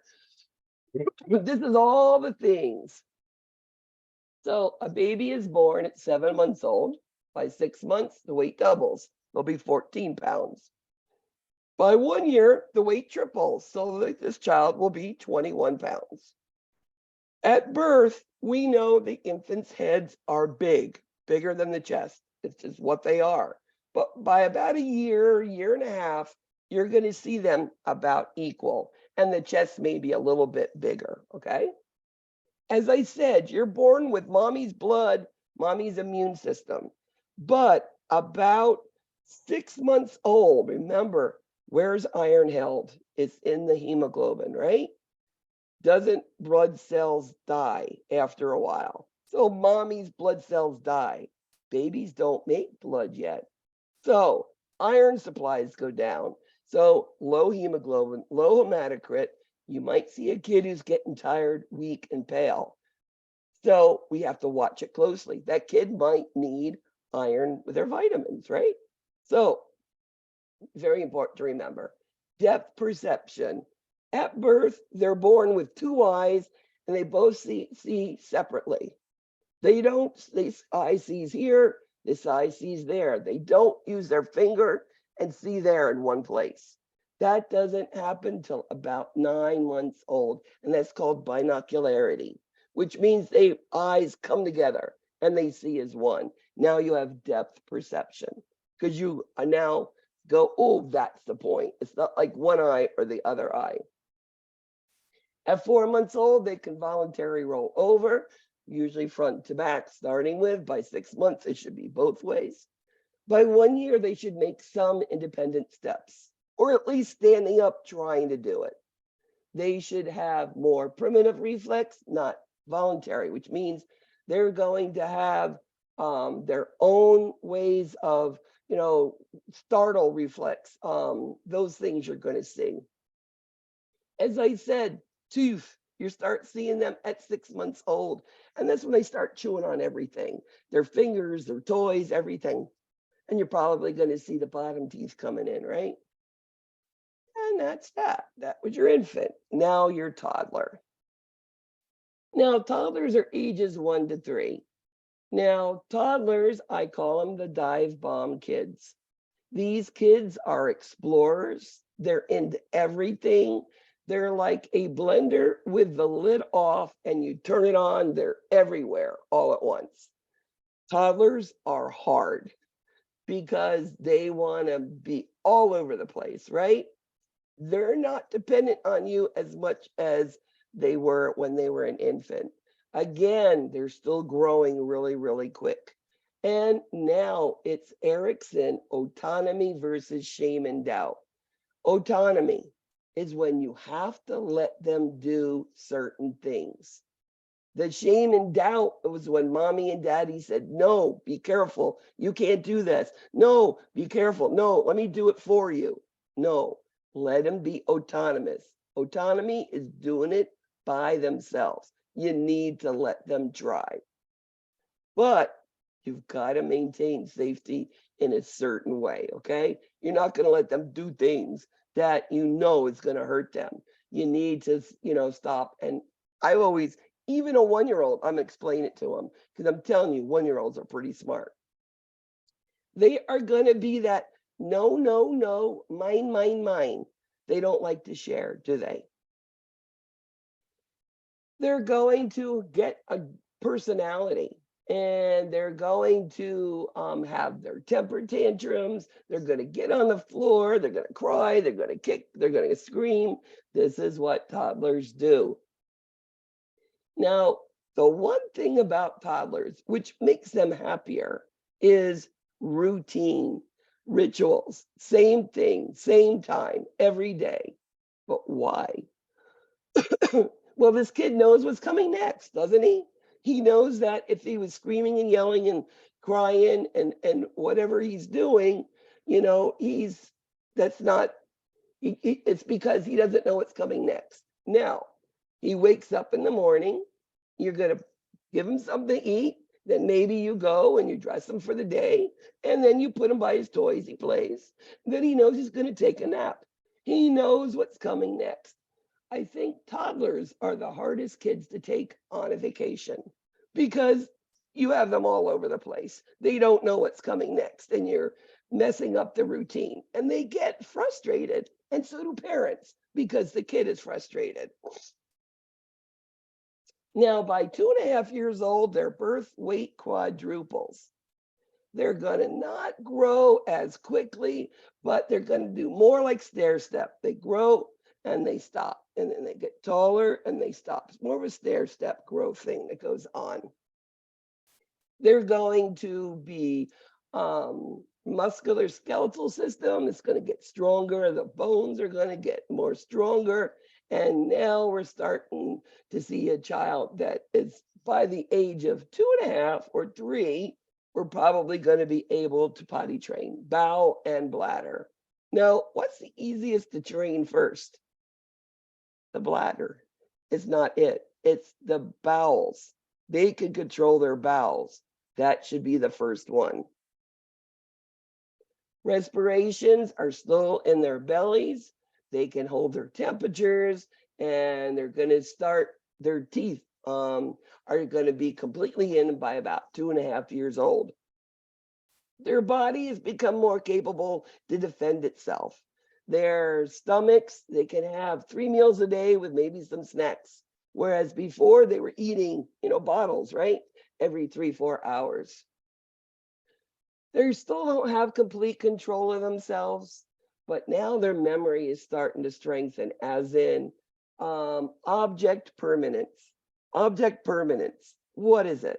Well, you get a toddler and they have to go, let's say we're picking up for the night, they're going to bed. And you put all of this kid's trucks and toys into this toy box, bring him to bed. He wakes up in the morning, has breakfast, and he knows he can go out and play. He's going to go to that box and find that truck that he was put there yesterday. That's the memory they remember. They're going to start remembering things like that. They are able now to spend more time away from just sitting in mommy's arms. They want to be by themselves and they want to explore. They want to look at things, play with things, touch with things, explore through their mouths, right? Always exploring through their mouths. They're going to start, having, going to the bathroom. They're going to go in there and flush in the toilet. They're going to play with the toilet paper. They're going to be doing all of these things. And it's part of that exploration that they should do. And even if they're not doing the exact right things, try to tell the parents that it's okay, mom. Don't always tell the child, no, that's bad. No, you're being bad. No, because that's all the kid will know, right?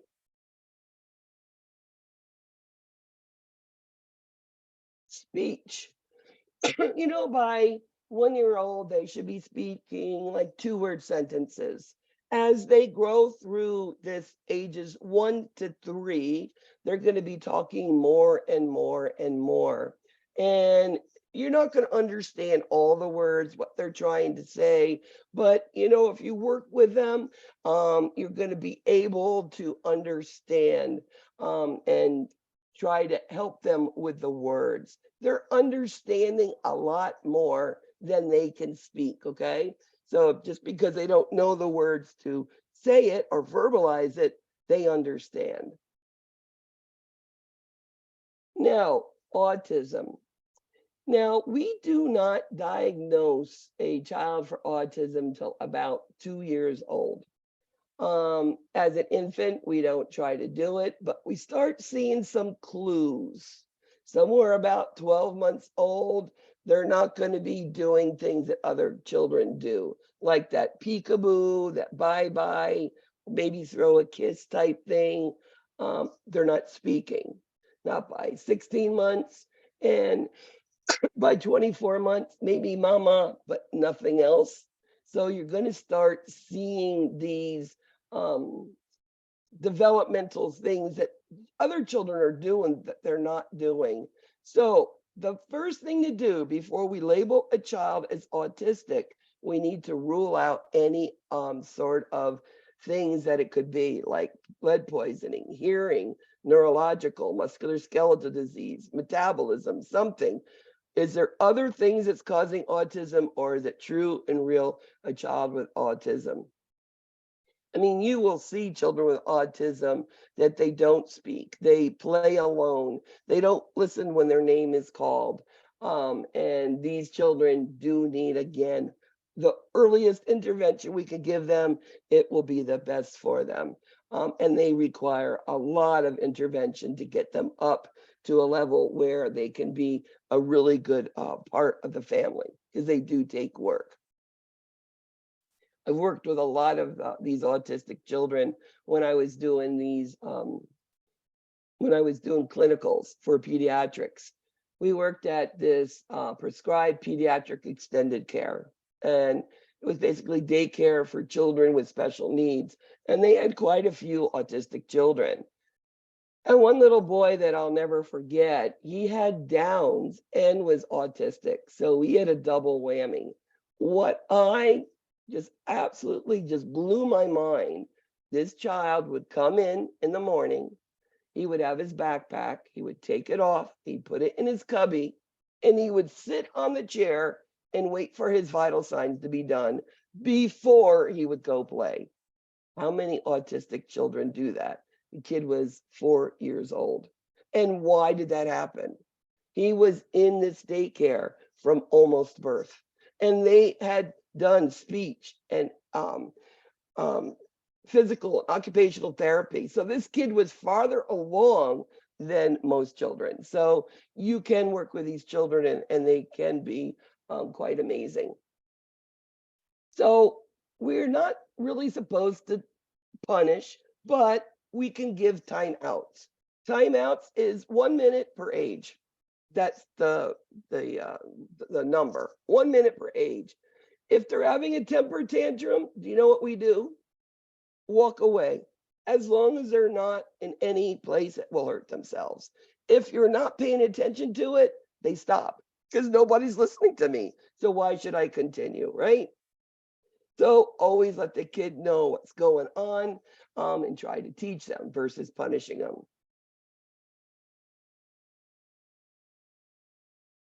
So one of the things kids like, they like to be told they've done good.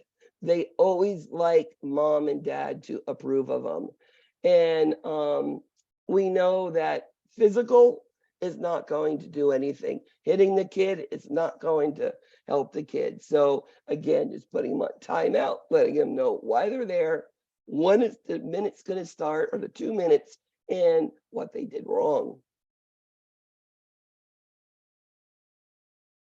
So fear-provoking events affects extent of toddlers' reaction. You know, sometimes these kids learn a fear. It could be They went into a room and they thought something was there. Now they think ghosts are there. I think as late toddlers and into preschoolers, have you ever said, no, there's a boogeyman there, there's ghosts in there, it's dark, I don't want to go in there? It's really hard once they get in that in their brain for them to want to change that, for sure. Daily care, we need to do on give them things that maybe they can help us put it on and off, right? And it does help.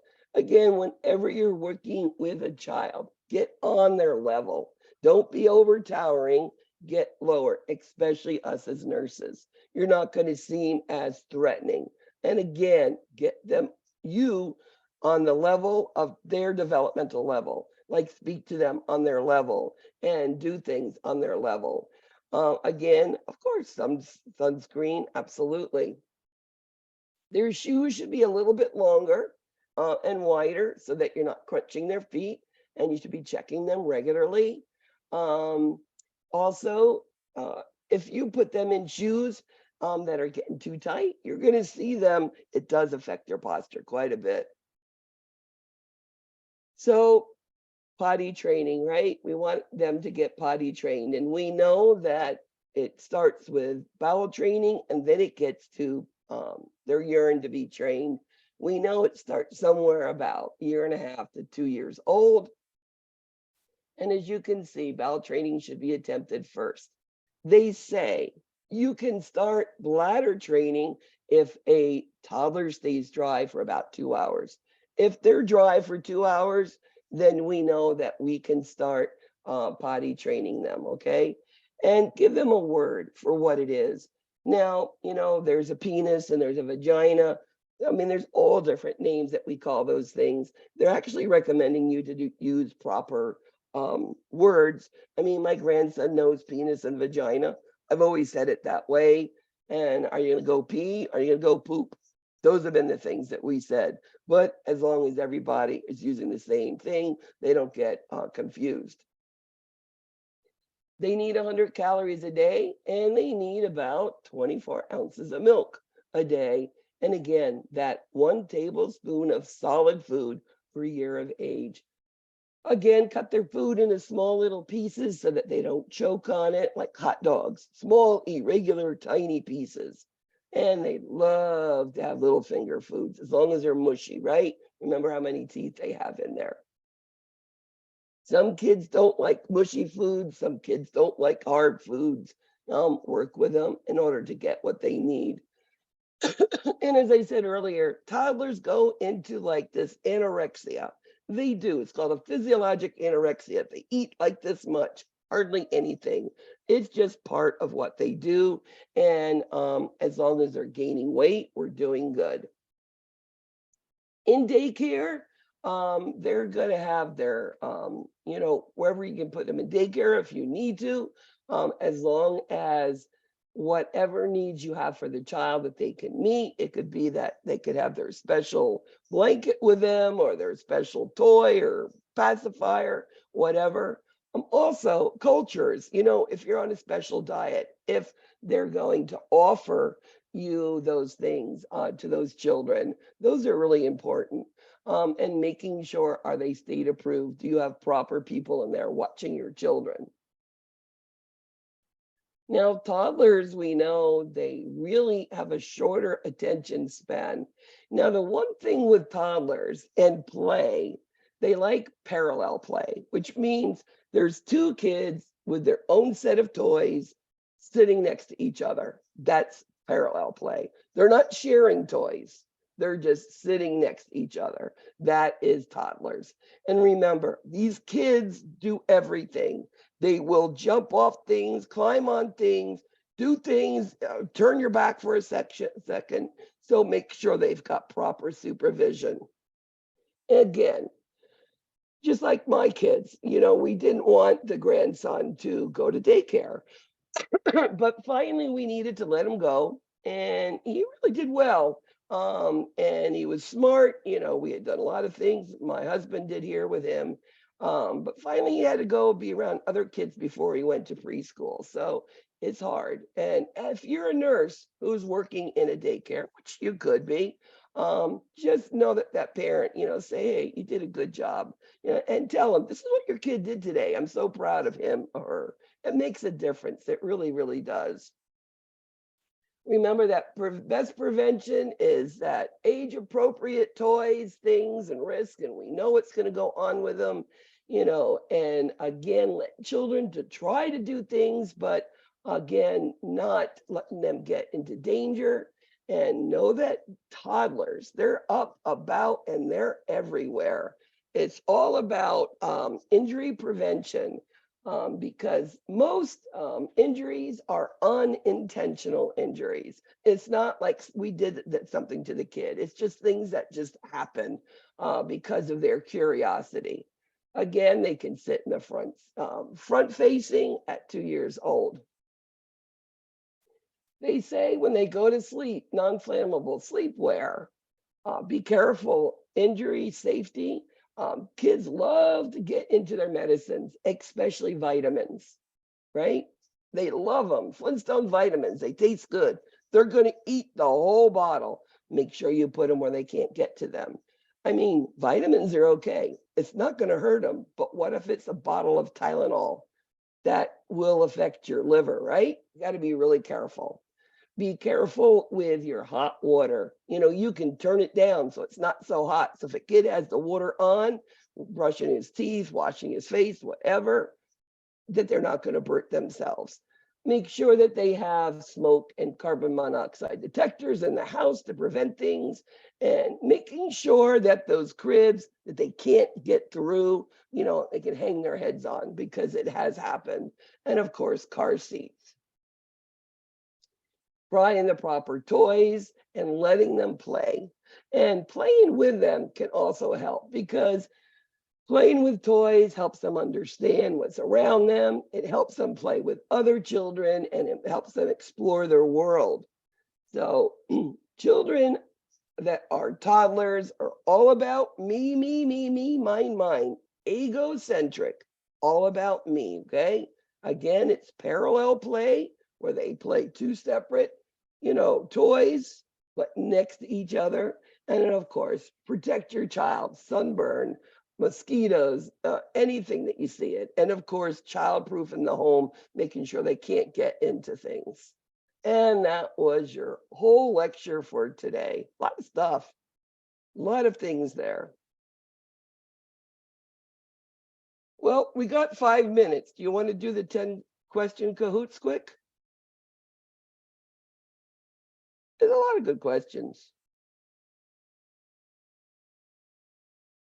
Let's pull it up for you.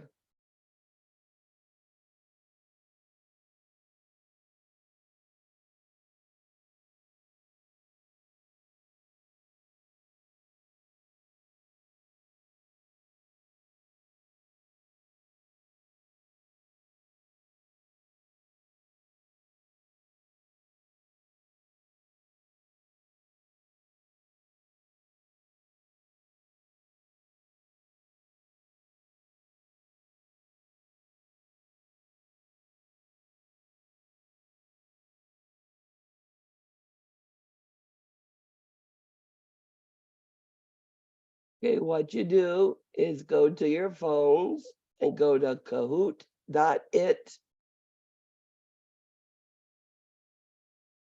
And you will put in the PIN code that shows here.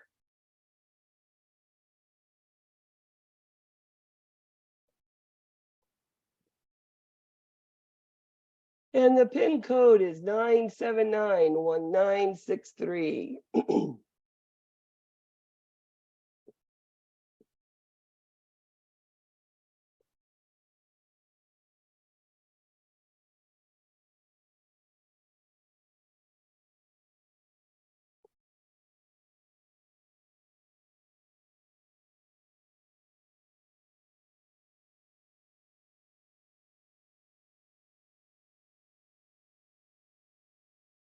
All right, let's get going. The 10 questions be less than 10 minutes and we'll be done for today.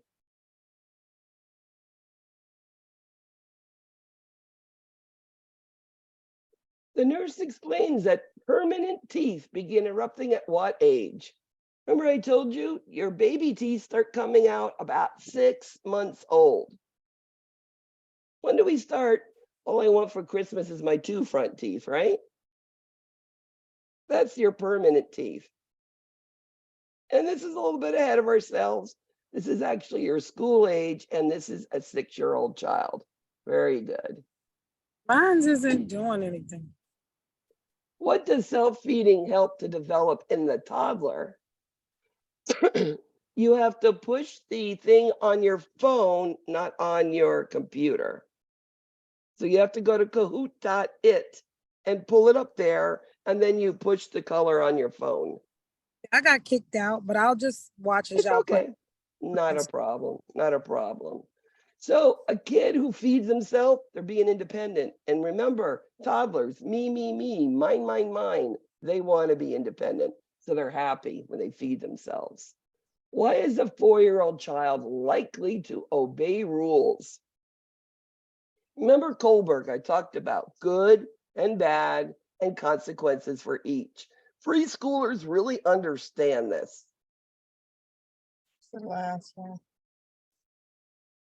Absolutely. So they don't want to be punished. They want good stuff. This is part of it.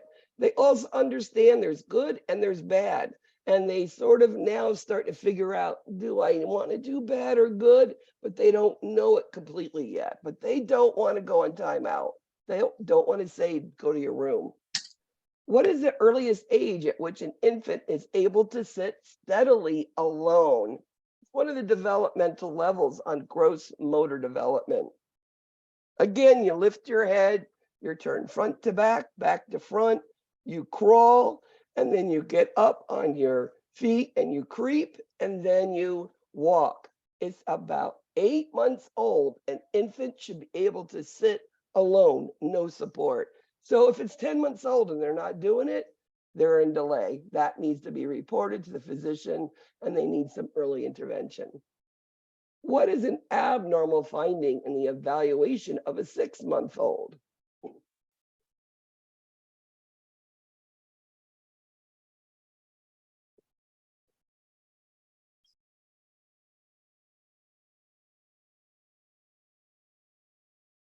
So 3 of these things are correct. So head lag is when you pull their arms and pick them up and their head falls back.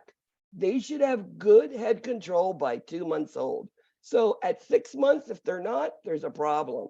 They're gaining 4 to 7 ounces a week. They're gaining 1 inch for the first 6 months. They'll be gaining that. And they can sit alone, but then they fall over by 6 months.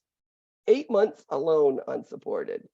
How many hours should toddler be able to stay dry for the nurse to suggest they're ready to begin bladder training?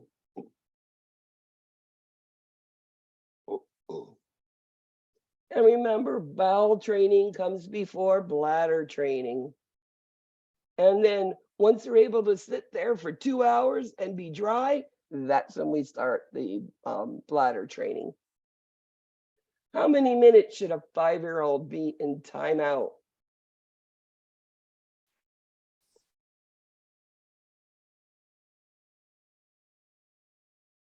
One minute per year, 5, very good. What type of family consists of 2 parents with children from previous relationships? Remember, a family is whatever the family says they are. Blended. Like, yeah, absolutely. You've got mom with their kids, dad with their kids, they come together, it is blended. Remember, there's all sorts of families out there. An infant who weighs 6 pounds, 12 ounces at birth should weigh what at 6 months? What happens to the birth weight at 6 months old?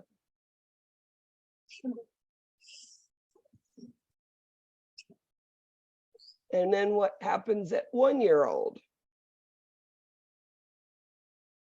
So it doubles. So 6 plus 6 is 12. and 12 ounces and 12 ounces. It's 13.8. That is your answer. Remember, 16 ounces per pound.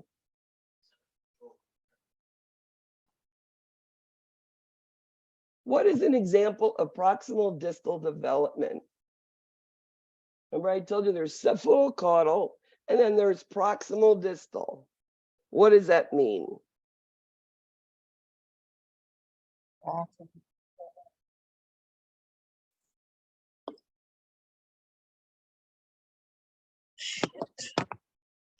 It's all about their arms. They're starting to move their arms around and then they start reaching for things. Remember, it has to do with they're here at first and then they start working outwards. Cephalocaudal is all about the head lifting and then turning and crawling and walking. Number 3. Who's S? And number 2 is Mo. And number 1. DP, Shabria, and CL. All right, guys, been a great first week. I will be sending you that information in an announcement. It will say week 1 recording. You should have it like within the hour. Any questions you have, send me a message. I'll get back with you. It's been a pleasure. And your first quiz will be next week. It'll be at the beginning of it.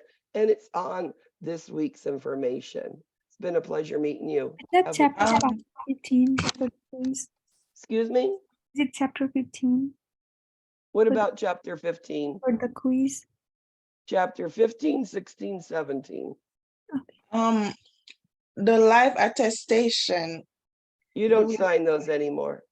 Okay.